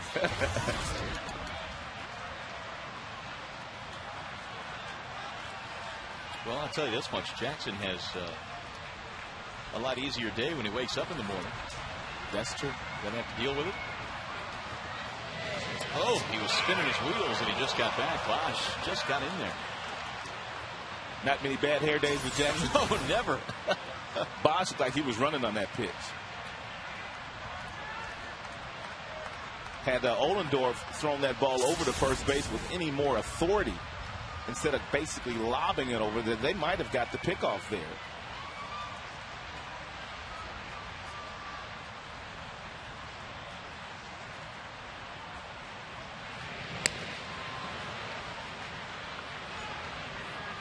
And we've talked about Bosch and the fact that he does have good speed for a big guy. But most of his speed is out of the batter's box when stretching singles into doubles, going first to third, first to home, second to home. Not necessarily base stealing kind of speed. Takes the big fella a little time to get started. Well, at Erie last year, he stole 11 out of 13. And I'm trying to think, has there really ever been a guy that's with this kind of size that has been a good base stealer in the major leagues? Most of the guys are kind of squatty, kind of close to the ground with real strong legs that have explosive first steps.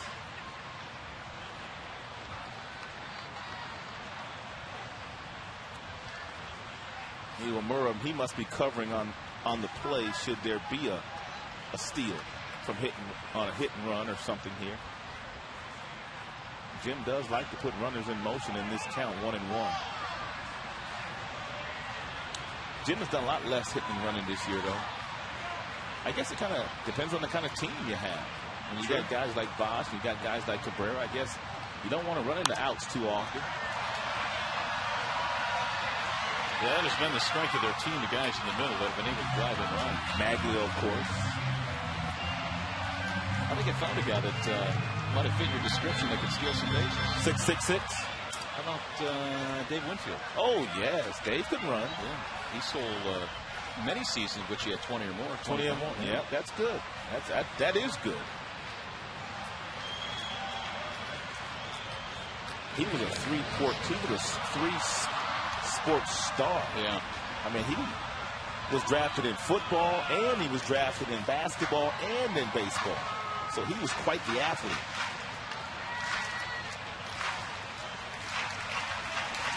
and hit some of the hardest line drives you could ever envision. Winfield, now most of his steals came early in his career, obviously, but he ended up with 223. That is a lot. That's a nice comparison, too. 1-2 on Brandon.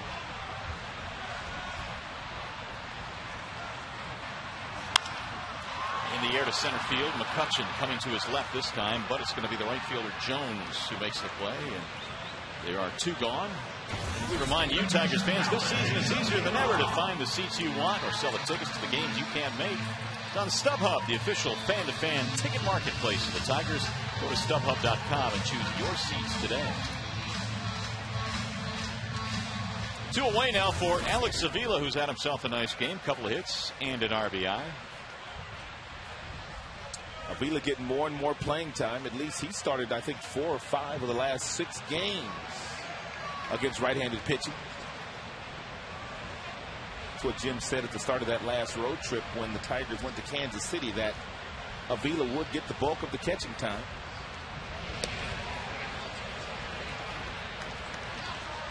Avila's been pretty good at throwing out runners, and I think he's done a solid job overall behind the plate. And there's obviously the defensive dimension that Gerald Laird gives you.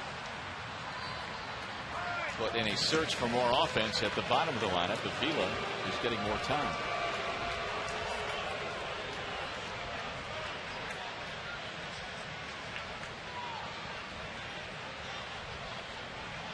Alex had a single in the 3rd and an RBI single in the 4th. Ball outside. You know, many wondered at the beginning of the season, and the Tigers front office was pretty much split on Avila, whether to send him to Toledo and let him play every day or let him hang out in the major leagues and back up occasionally for Gerald Laird. Obviously, they chose the latter. Runner goes. Bosch got himself a huge jump, and he's in there with a slight. Ohlendorf had done a pretty nice job with Bosch, keeping him close to first base, but not this time. 1, 2, 3, 4, 5, 6 steps before the ball even got to Jaramillo, and Bosch was coming out of his slide when that ball got to Cedeno's glove, the shortstop. He was coming out of his uniform, too. 55 stolen bases allowed, the second most in the National League, so they've been running on the Pirates. The majority of those have come with Doman, their first baseman, today behind the plate. Jaramillo really hasn't been that bad thrown.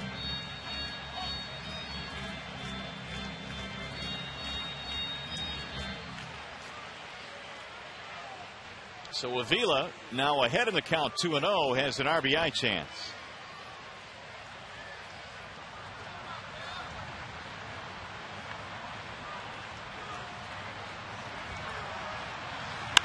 Line drive, base hit right field. Bosch rounding third, he'll score. Avila will take the turn and hold up with his 3rd hit of the game. And his 2nd RBI as well. There was a time this year where in these types of counts, 2 balls and no strikes, Avila was indecisive as to whether he was going to get a fastball or not. But these days, he's not even thinking about it. If it's 2-0, he's looking fastball, he's getting out in front of it, and that ball was whistled right past Doman. He had no chance at making that play. Nice day for Avila. 3 for 3, 2 RBIs, and here's Santiago. That stolen base by Bosch turns out to be a big play.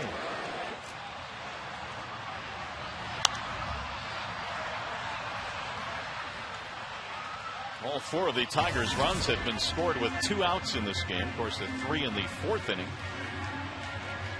We're all bunched up after 2 quick outs. 0 for 2 for Ramon.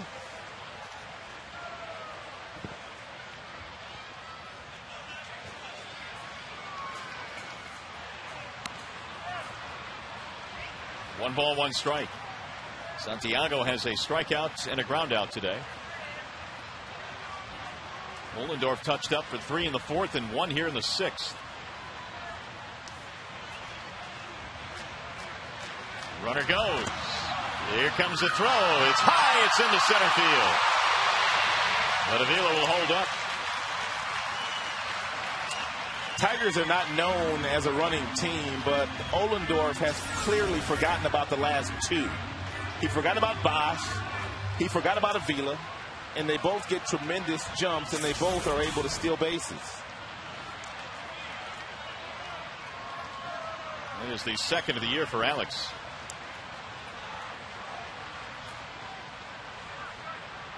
Santiago an RBI chance now. Driven high in the air. Right field. Way back. Jones to the track. To the wall. And gone. Santiago muscling up for his second of the year.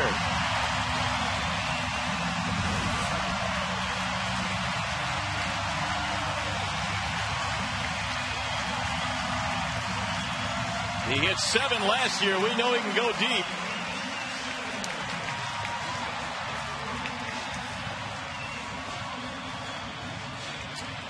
Got himself a 2-1 changeup at the top of the strike zone, and clearly looking for a bad fastball with Santiago. His bat was sped up. He caught it out in front, and he absolutely drilled it. The Tigers have scored all 6 of their runs today with 2 outs. That was their 10th hit, by the way, and with that home run, another $12,000, so a total of $24,000 has been raised to support prostate cancer research. Make a donation by calling 800-798-CURE. 370 feet on the Santiago home run, and it's 6-1 Detroit. Jackson the batter.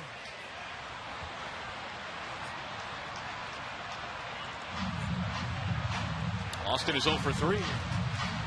Tried to bunt his way on, but he bunted it right to the first baseman Domet back in the 5th. Jim Leyland found that right mix today with all the left-handers that he put in his batting order. The left-handers have done some damage here in this inning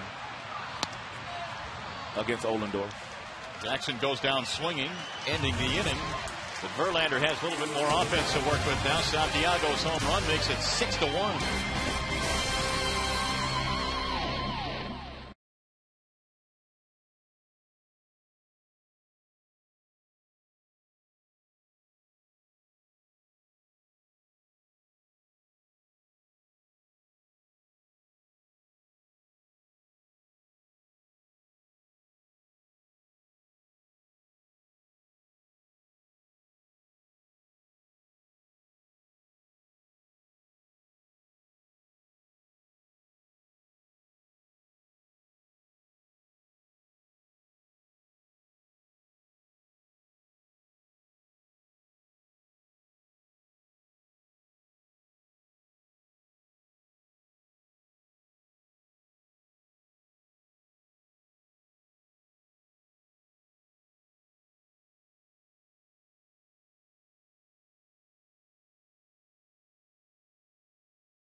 Paul Mahalem and Jeremy Bonderman in game 2.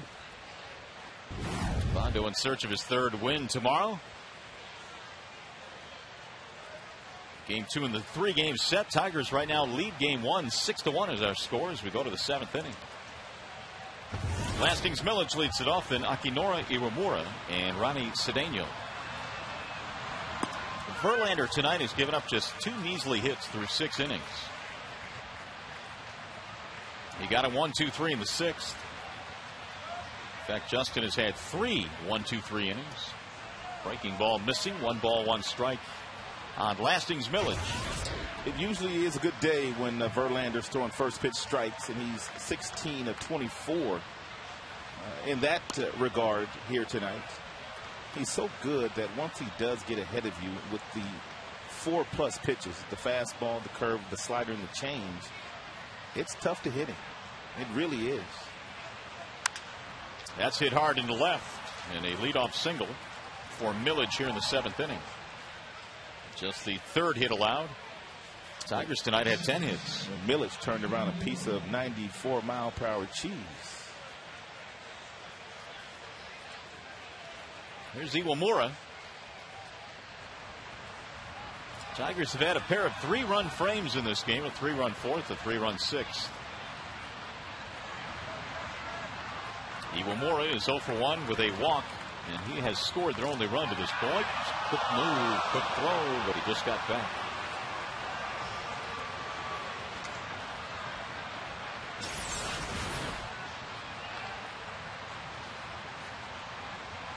That was close. Real close.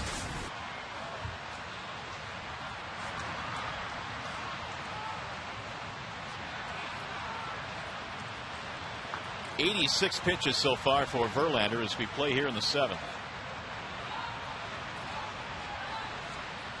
3 starts ago, Justin pitched into the 8th. Of course, he had that complete game at Oakland back on May 19th. Going 9 full. Fouled off. 0-1.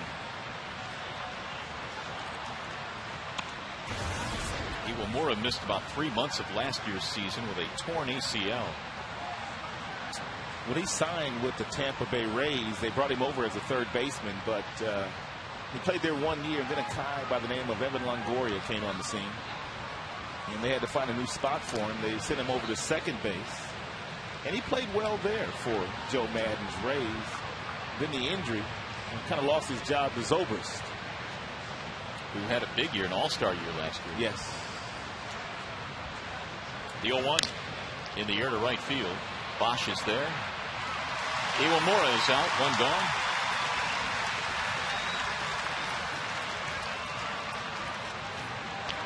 Bring in Ronnie Cedeno.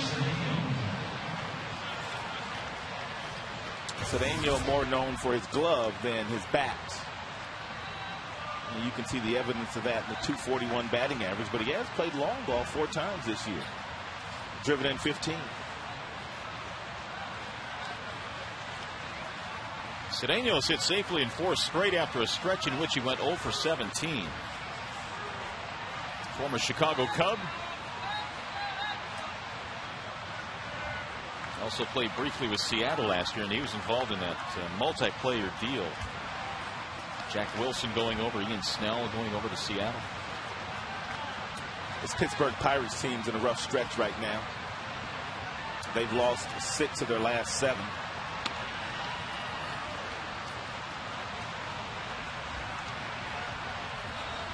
John Russell's team came in at 23-37.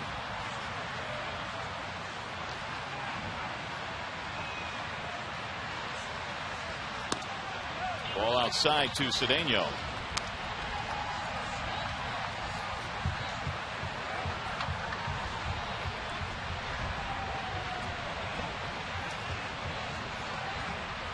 These 2 teams have played each other quite a bit in interleague play recently.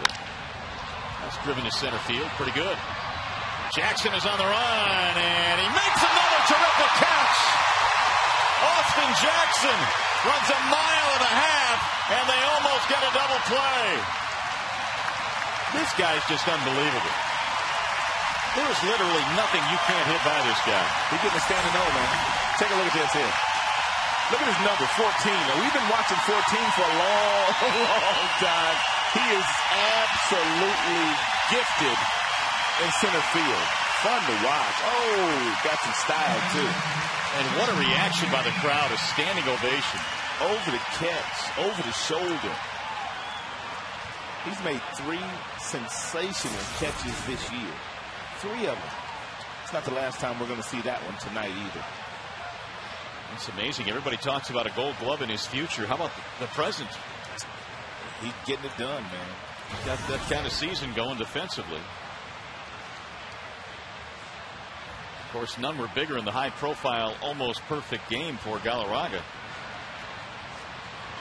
Jaramillo, the batter. What makes that catch so impressive is that he was playing in so far against Cedeno, because Cedeno doesn't have power, but Verlander supplied some power for Cedeno, and Jackson with that quick first step able to run that ball down.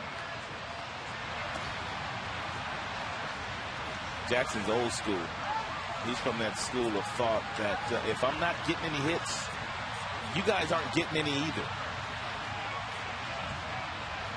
Worth the price of admission just to see him play center field, and he's done it spectacularly this year. 1 ball, 1 strike at Jaramillo.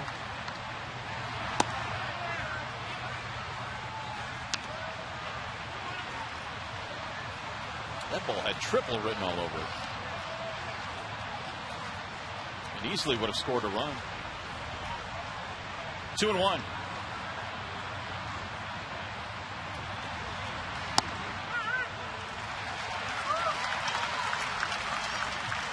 In fact, Millage, the base runner, had to retrace his steps. He was way around second base when that ball was caught, so he was convinced that thing was going up against the wall. And he almost turned 2. The 2-2 pitch is low. Good block by Avila. Full count now on Jaramillo. McCutchen on deck. And Verlander has touched 98 in this game and has gone as low as 77. Pitch speed range courtesy of Comcast. 21 miles per hour differential in speeds. And just about every speed in between that as well. Runner going, and it is popped up foul. Back out of play. So they'll get it started again with Millage at first base. Jaramillo in this game with a walk and a ground out. There is activity in the Tigers bullpen. That would be lefty Phil Cope.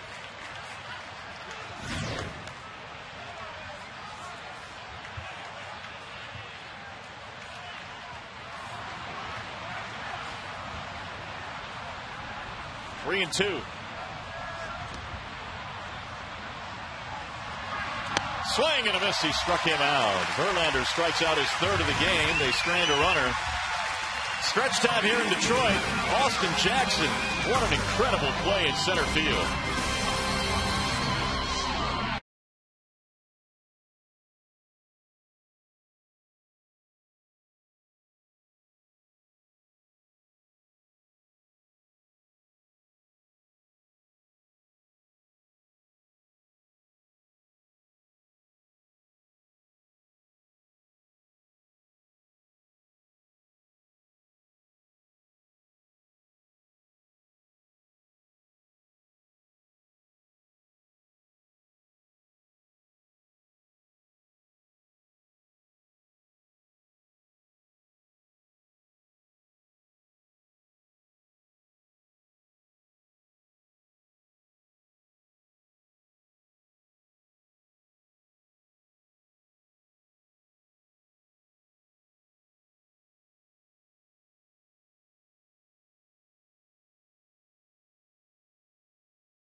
And Ohlendorf is done for the day. He will give way to Dana Evelyn.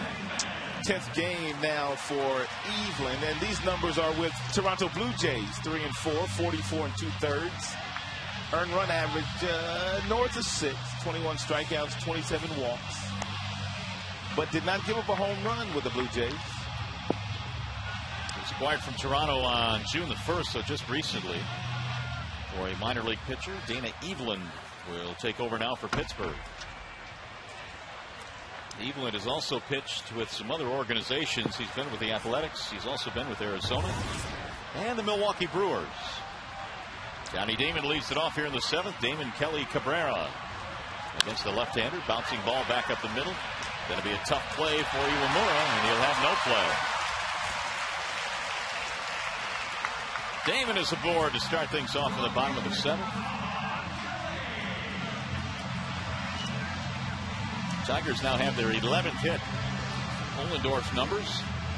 He didn't walk anybody, but he gave him a 6 spot. But the one thing that holds true for Ohlendorf, when he toes the rubber for the Pirates, they don't score any runs for him. No. And they have only one tonight. Ohlendorf last year gave up just 1 run in 6 innings against the Tigers when he faced them. Much different outcome here tonight. Coming into play today, they've only averaged a little better than 2 runs per game in Ohlendorf's starts. Don Kelly, the batter. 1 ball, 1 strike. Kelly in this one is 0 for 3.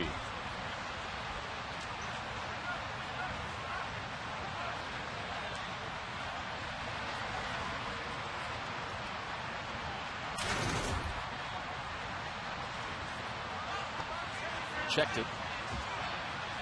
1-2.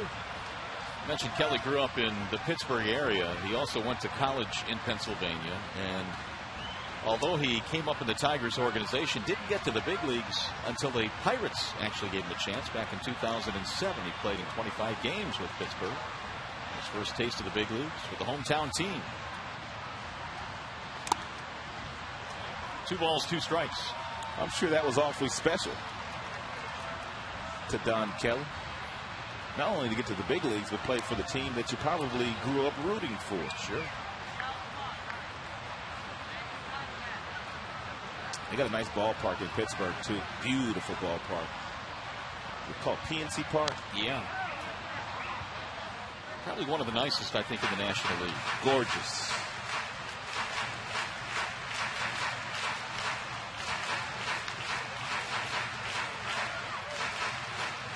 Two balls, 2 strikes.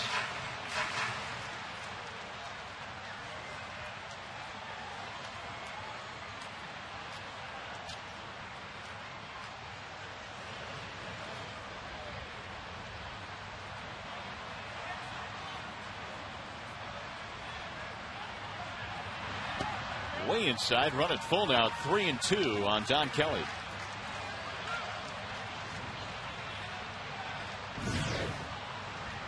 Kelly went to high school in Mount Lebanon High School. That's where Mark Cuban went to high school, the owner of the Dallas Mavericks. Little looper back at third. This one might be trouble, and it is caught on the run, and a slide by Neil Walker. Nice play. Well, the brother-in-laws have robbed each other of at-bats today. Both foul balls, but they both have robbed each other. You may remember Kelly went into the stands and caught a foul ball off the bat of Walker early in the game, and it's Walker leaving his feet, making a play there.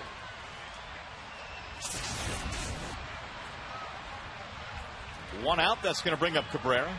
Maybe Walker will not get that meal at the Kelly home tonight. No, I think he still will. He's still in? Yeah, he's still in. Cabrera was robbed as well back in the 5th inning on a ground ball that shortstop Cedeno made a play on. He's 0 for 3, Miguel.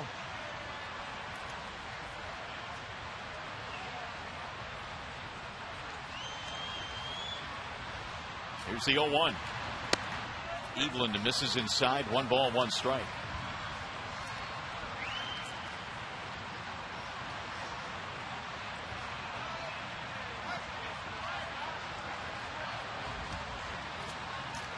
Cabrera now 1 for his last 13. Trying to pad this Tigers lead. Right now it stands at 6-1. Big swing. 1-2.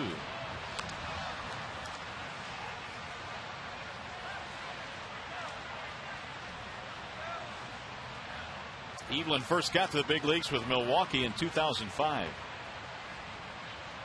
Had his best year with Oakland when he won 9 games a few years back, 2008. Now it's 2-2. Dana is listed at 6'1", 235. Born in Olympia, Washington.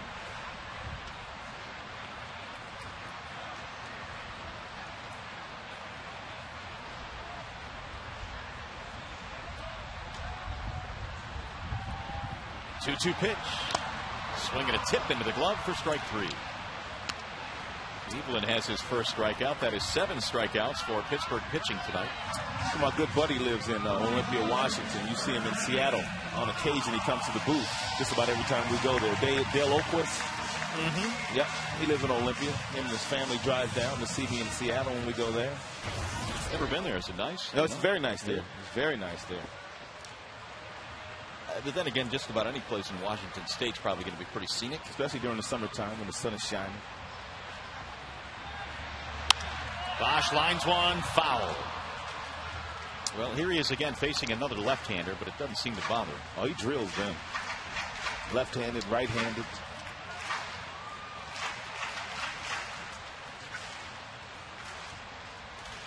The Tigers' left-handed batters today really did a job on the starter Ohlendorf. 9 of the 11 hits from the lefties in the lineup. Breaking ball didn't break a whole lot, missed inside. Bosch a solo shot in the 4th inning, singled, stole a base, and scored in the 6th. He is doing just about everything these days.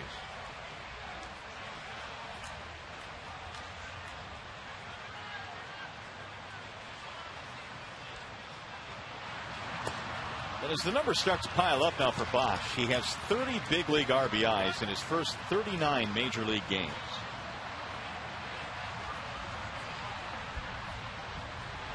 And it appears as well starting to look a little bit more comfortable in the outfield. Here's the 2-1. 2-2 on Bosch.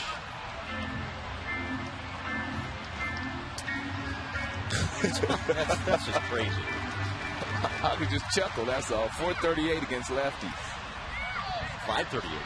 I'm shortchanging everybody. They had the game starting at 6:05 too. Tomorrow. Well, one of them nights. Come on, Rod. You still got a couple innings to snap out of it. Like Johnny Damon says, you'll get another at bat. 2-2 pitch is low. 3-2. Outside as well. So the count is full, which means Damon with 2 outs will be on the run. Ian waiting on deck.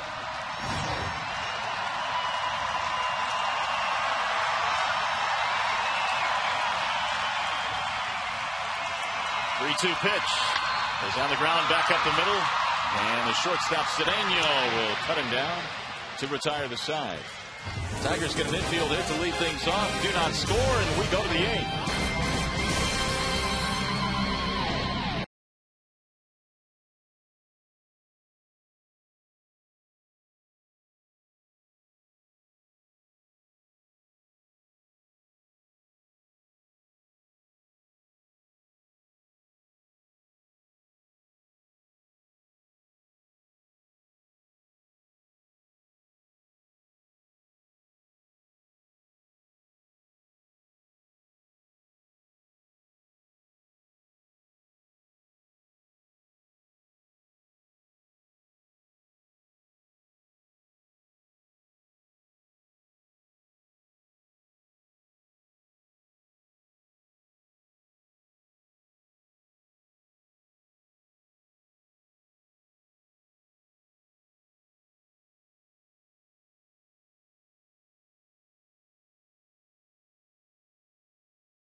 With home runs for the Tigers, all 6 of their runs scoring with 2 outs, and Verlander has been very good tonight. Not a whole lot of strikeouts, but he's given up just 3 hits. And as we go to the 8th inning, they have Andrew McCutchen leading it off the top of the lineup. McCutchen is 1 for 3 with an RBI double in this game. Well, be careful here. If you decide to throw him a fastball, we know what McCutchen can do to a good fastball. He's got quick hands. But go foul. That's what you admire about Verlander. Verlander knows as much, but he comes right after him with a 1-0 fastball at 93, right down the middle. But the location of that fastball is one where he'll either hit it to center field or right field, which McCutchen doesn't have a whole lot of power in those directions. Zumaya and Koch warming up. That's in the air to right field and hit well. Bosch is on the run, still going back to the wall. Can't get it. It's over his head. And there he goes. McCutchen is off to the races, but he'll stop at second. I'll show you if I got some power in that direction or not. It's his second double of the game. It's a 94-mile-per-hour fastball, not really located all that poorly, and McCutchen gets through it and flips it off the bottom of the gate. Look at him run, though. He's fun to watch run. Those legs really he's chopping him, man. I don't like it. Only the 4th hit. He's special, Mario. Andrew is special. And he came in at over 300, proving his worth tonight against one of the most dominant right-handers in the game with 2 doubles. See, that's one of the things that I kind of like about interleague play, is that you just get a chance to see some of the other guys that you just normally wouldn't get a chance to see. I know we're not going to see Steven Strasburg because he's supposed to pitch on Sunday in Cleveland, but think of how that would have been had he gotten a start here at Comerica Park. Well, one guy we will be able to see is Jason Hayward in Atlanta. Yes. And that's going to be fun to watch. Yes. Ike Davis as well. Ike Davis. Talented first baseman in New York. It's good to see the young kids. I just wish the Tigers had like a natural rivalry. Yeah, kind of hard to find one. We played Arizona for so many straight years, and they're back on the schedule this year, but I wouldn't call them a natural rival. Not like the New York teams have, the Los Angeles teams have. Yeah. Ohio teams with Cincinnati and Cleveland, of course. Texas has the Astros and the Rangers. Yeah, there's a few.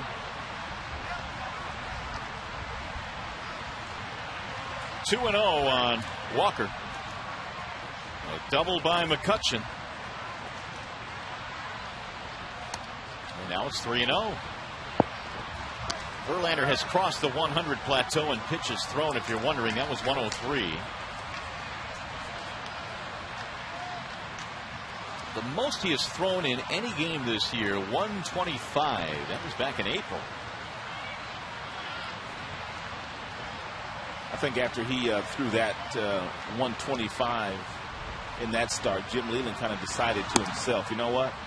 I'm going to start backing off him a little bit. I'm going to stop, taxing him as much. And here comes Leyland now. 4th walk of the game for Verlander, his 104th pitch. And that's going to be it for Justin. So the skipper makes the signal to the pen. Pitching change. We'll be back.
the out.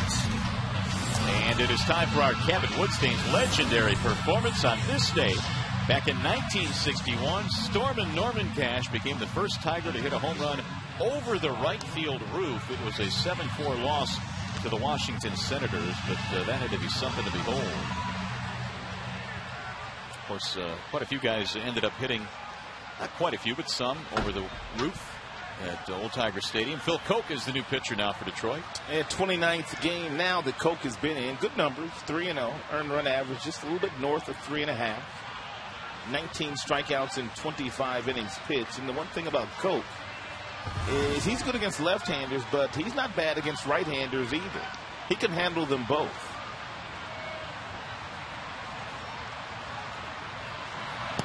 First pitch is low to Ryan Doman. Doman, big barrel-chested guy. He's a big, strong guy. And normally behind the plate, but again, he took a foul tip and had some concussion-like symptoms, so they've been playing him at first base with Jaramillo catching. 1 ball, no strikes.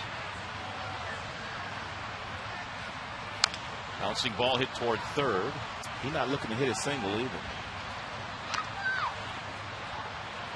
Doman is 0 for 3. A couple of fly balls and a ground out. Tigers tonight have out hit the opposition 11-4. And they put together a 3-run fourth, a 3-run sixth. Pirates trying to mount a comeback late, courtesy of a double and a walk. And it's up to Koch to strand these runners.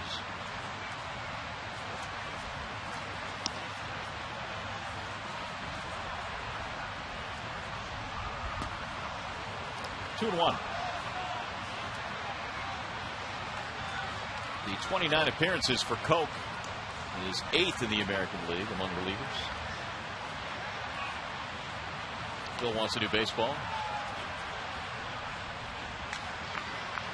Still waiting on the final line for Verlander, but this is where it stands right now. Responsible for the 2 men on the bases, 1 run in 7+ innings.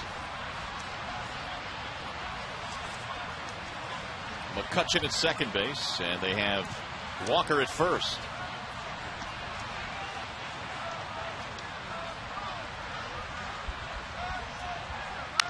Bouncing ball left side of the infield. Santiago fires to second one. Relay!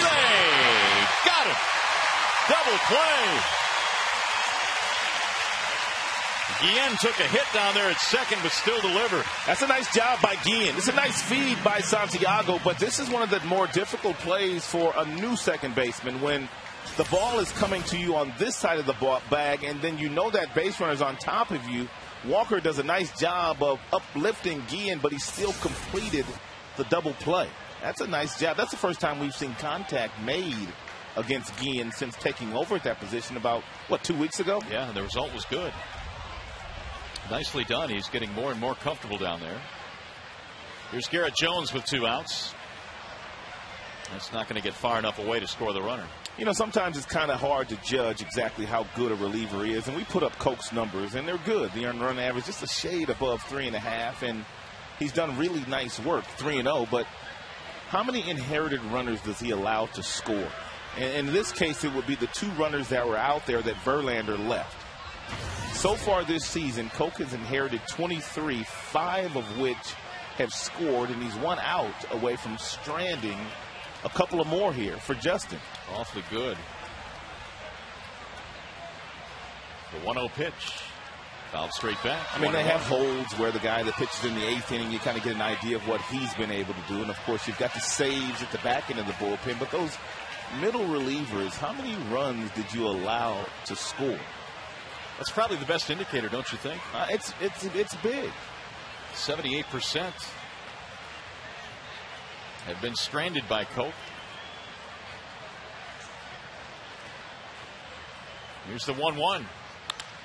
In the air to center field, sinking, base hit. That one is going to score. It's off the end of the bat. You knew it.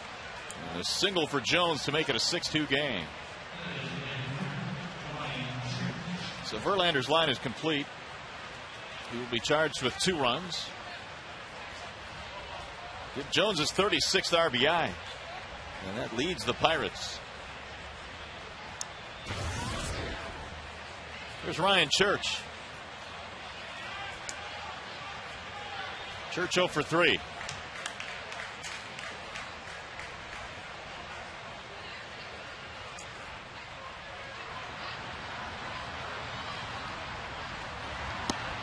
Strike one.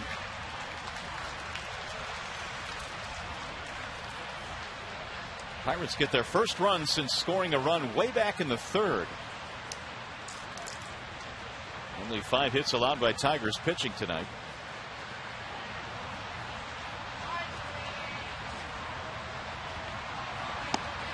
And make it strike 2. Church, a veteran of several different organizations, played with Montreal, then eventually Washington when they moved. Mets in Atlanta as well.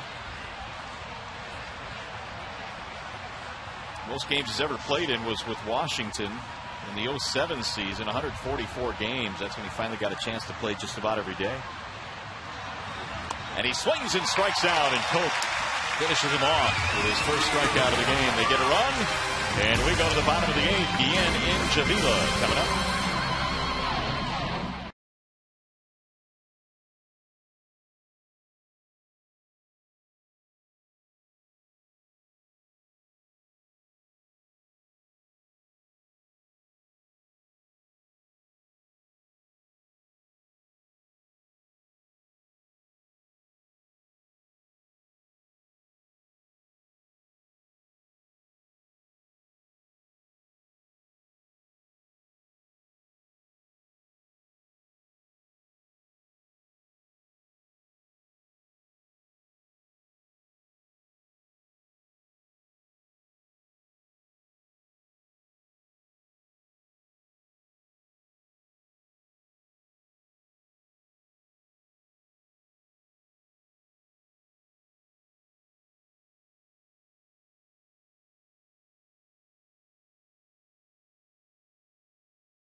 Individuals give their time and resources to help others. People Magazine's All-Stars Among Us recognizes 3 finalists for the Tigers, including Gordy Haitzma, or Van Haitzma, Willie Johnson, and Ed Deeb. Through June 20th, you can vote for one of these folks by going to peopleallstars.com. Here's a foul ball off the bat of Carlos Guillen, who leads it off. Here in the 8th inning, Tigers lead it 6-2. And Carlos's first at bat tonight. And from the right side.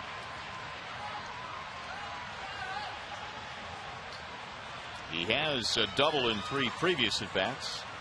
And a run scored. Dana Evelyn is back out there for another inning of work, his second. He replaced Oladorf after the 6th inning.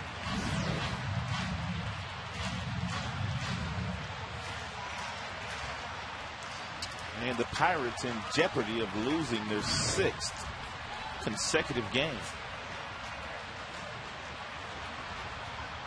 Here's the 0-2.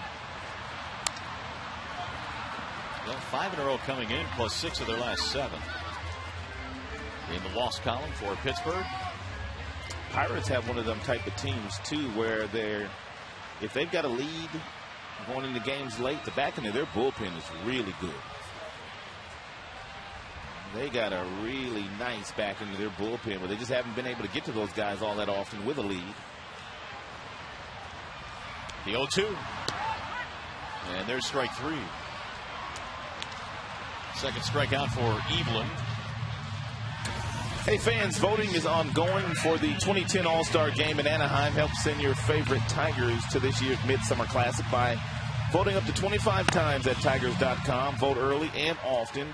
Vote today at Tigers.com. Valverde should be an all-star this year. His numbers are that good. And there's a base hit for Brandon. His third hit, so he's really starting to perk up. I think Valverde certainly has an opportunity. Obviously, Cabrera has an opportunity. And Maglio, Verlander. Sure. We've been pushing Joel Zamaya as well. Avila has his first 3-hit game of the season, and because of that, his average is up to 215. He's got a couple of RBIs and a steal as well.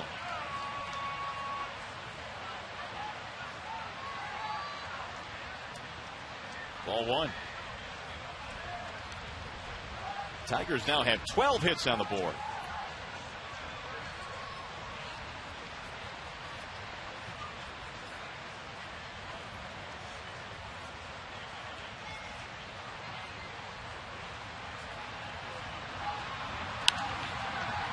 Foul the other way. 1 ball, 1 strike on Alex. Well, we keep talking about how the bottom of the order has to come through. Well, if you look at the numbers tonight, 7, 8, 9 have provided a total of 5 RBIs.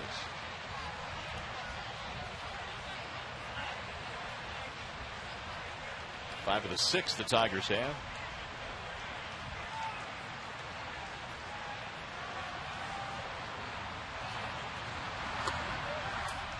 Two and 1 on Avila. Avila with no hits this year against left-handed pitching.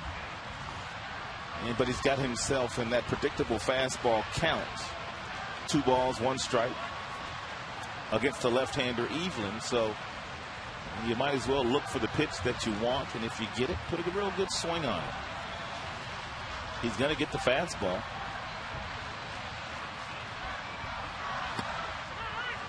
Ooh. 2 and 2.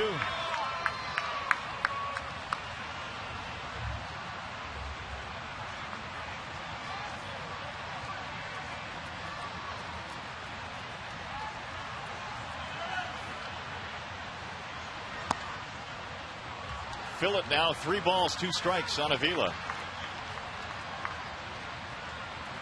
Tigers lead by 4. We've got Santiago on deck. You'd like to score that 5th run. All managers like to get out of grand slam distance. And right now the Tigers lead by 4. Fouled away.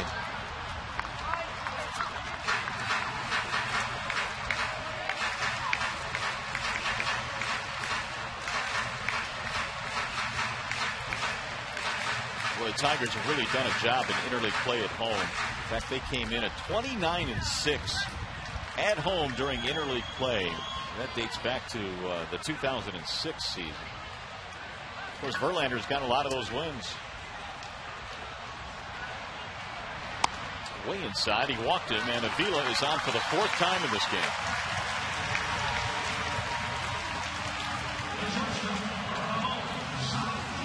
Here comes Santiago. How about the bottom of the lineup? 5 through 9 has really done a job this evening. A couple of home runs, 6 runs scored. All 6 of the Tigers' runs today scored after 2 were out. So that's always a nice job. Ground ball foul, third base side. Question is, can they start to get some kind of production consistently out of the bottom of their lineup? Santiago hit the 2-run homer back in the 6th, his 2nd of the year. It would certainly make Lloyd McClendon a whole lot happier if they found that consistency.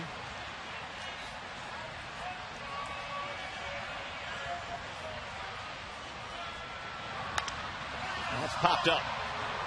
Shallow left field. Lasting's Millage coming in. 2nd out of the inning. Back up to the top of the order now, Austin Jackson.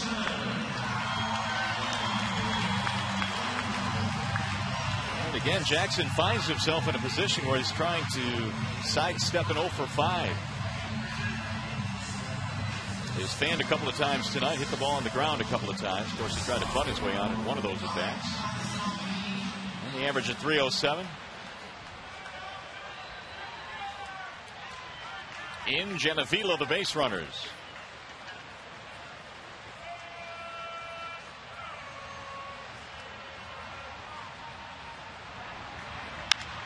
In the air to center field, straight on a line to McCutchen to end the inning. No runs, a hit, a walk, 2 left. We're on our way to the 9th inning. Tigers by 4.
I'm not convinced of it. I'm just hoping.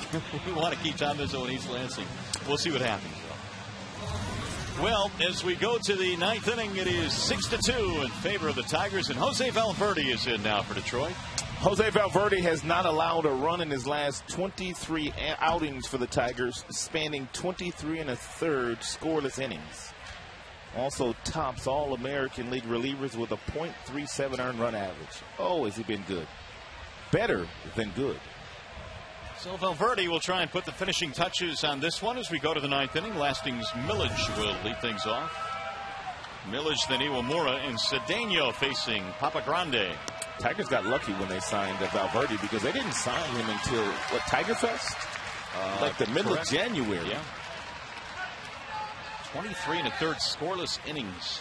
It's the longest active streak in the American League. Worth every penny, that's for sure. Swing and a miss, 0-2 on Millage. And, of course, the Pittsburgh Pirates know all about Jose Valverde. He pitched in the National League Central the last couple of years where they reside. Millage is 1 for 2 plus a walk. Single and a base on balls.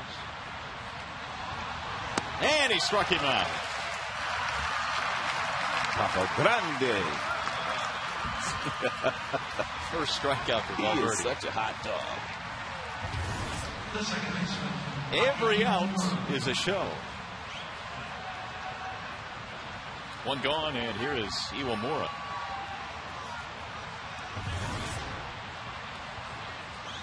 If the Tigers go on to win this one, Verlander would go to 10-1 in 14 interleague starts. 10-1. 2 more outs to get, though. Iwamura fouls it off right into the glove.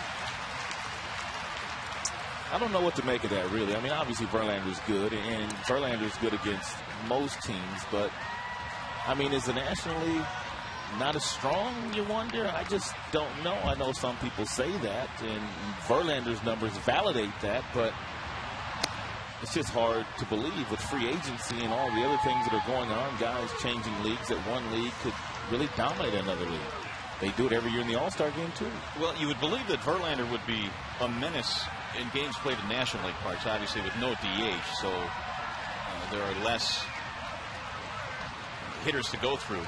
I mean, Roy Halladay has gone from the junior circuit, which is the American League, to the senior circuit, the National League, and won a perfect game and been dominant. He got beat yesterday, but he only gave up 2 runs, did Halladay.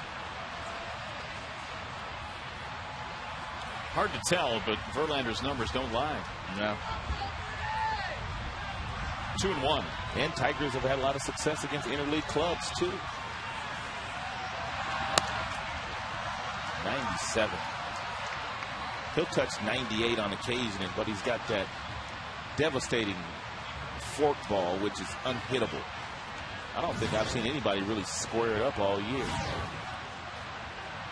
Cedeno on deck. 3-1 on Akinori Iwamura.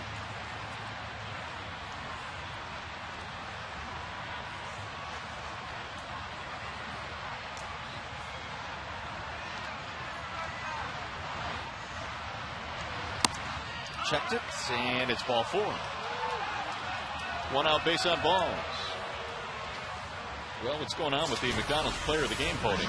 Let's see. Brendan Bosch has 28% of the votes. Verlander 24%. Avila with a 3-hit game has 20%. Brought to you by the McDonald's Deluxe Angus 3rd Pounder. And we'll have the final results on Tigers Live. Here's Ronnie Cedeno. Tigers need 2 more outs to get a win here. Way outside, 1-0. Valverde replaces Cope, who came on to relieve Verlander in the 8th. Cedeno is 0 for 2, has a sacrifice bunt.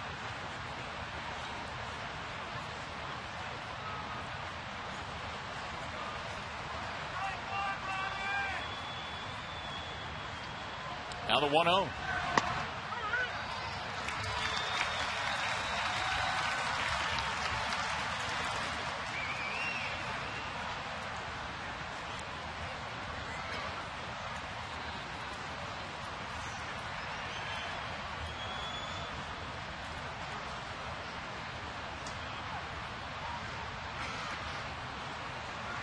Swing and a miss.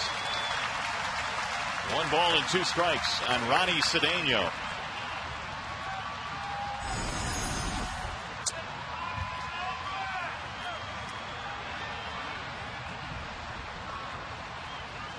Valverde's ERA of 0.37. An average against of 115 is the best in the American League.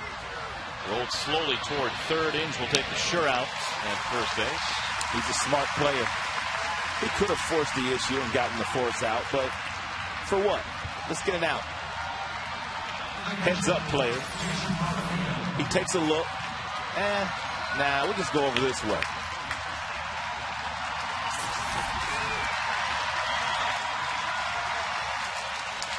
And so 33,236 on their feet.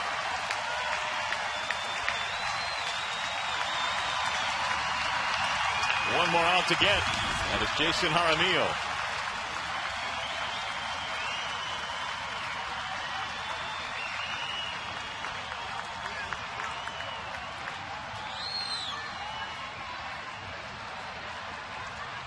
Strikeout, walk, and a bounce out for the number 9 hitter.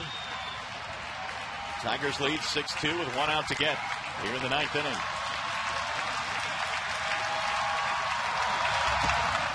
Ball 1.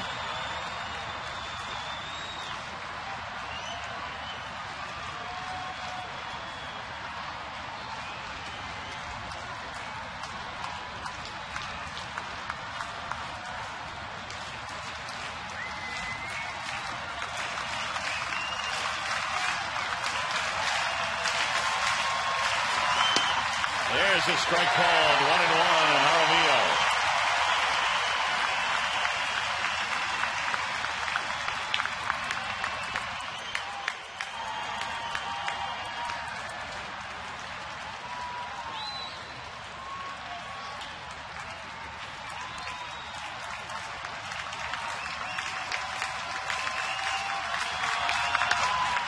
fouled away and 1 strike away.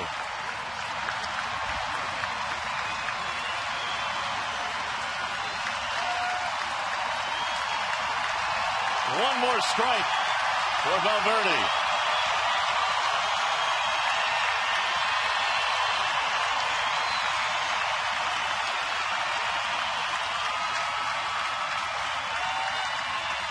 Here's the 1-2.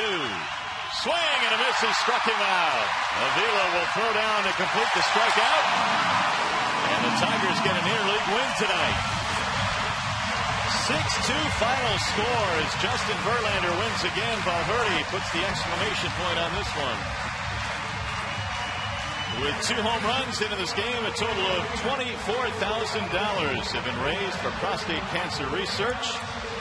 You can make a donation by calling 800-798-CURE or go online at www.pcf.org.